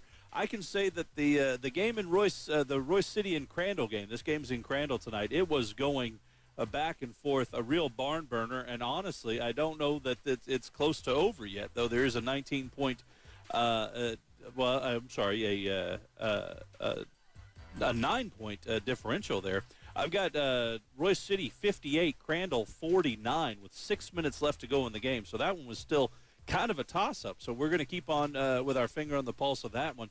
Pottsboro tonight jumped way out in front of Bonham after all with 8 minutes left to go in regulation. Pottsboro's leading 51-29 right now, again with 8 minutes left to go in the game. Greenville leading Sulphur Springs 25-21 with 3 minutes left to go in regulation. I'll say with 11 minutes left to go in the game, that was when Greenville took the lead. I think for the first time in the game, Sulphur Springs had been leading all game.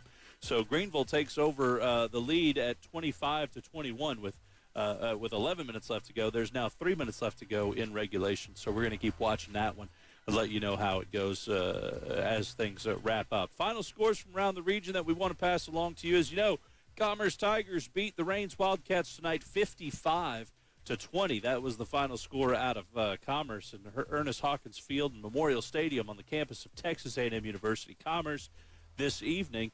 For what it's worth, about 3 o'clock this afternoon, I checked a poll that was out that had 220 votes as to who was going to win this one between the Commerce Tigers and Rains Wildcats. And Rains was favored by 1 percentage point, I guess, or two. What is it? 51 to 49% of voters had chosen Rains to win this one over Commerce tonight. But Commerce wins 55-20, the final score in Commerce this evening. Rockwall Heath beats Mesquite 42-21. That's a final out of Mesquite this evening. The Paris Wildcats beat the Kaufman Lions 28-21. That final out of Paris this evening. Mineola Yellow Jackets beat the Bulldogs of Howe tonight 50-0, a final score. Let's see. Farmersville Farmers win over Wills Point Tigers tonight 44-14, the final out of Wills Point. Pittsburgh Pirates beat the Panthers of North Lamar 58-0, the final score. Gilmer, the Buckeyes, beat Liberty Ilo Leopards tonight 51-7, the final. Looks like Bell's Panthers beat S&S Consolidated Rams tonight 34-7, the final. Cooper Bulldogs beat the Warriors of Honey Grove 28-13, a final score out of Honey Grove this evening. The Knights of Lindsay beat the Tom Bean Tomcats tonight 55-0, a final score out of Tom Bean. Alba Golden beats Rivercrest by 1, 15-14, the final score out of Bogota this evening. Let's see. Clarksville beats Cumbie tonight 49-28, the final score 49-28. The Tigers over the Cumbie Trojans this evening, a final score. Cattle Mills Foxes beat the Community Braves tonight 30-10, a final score. Let's see. Como-Picton falls to Celeste this evening. The Blue Devils victorious over the Eagles 27-11, the final out of Como-Picton tonight. Leonard Tigers beat the Lone Oak Buffaloes tonight 50-14.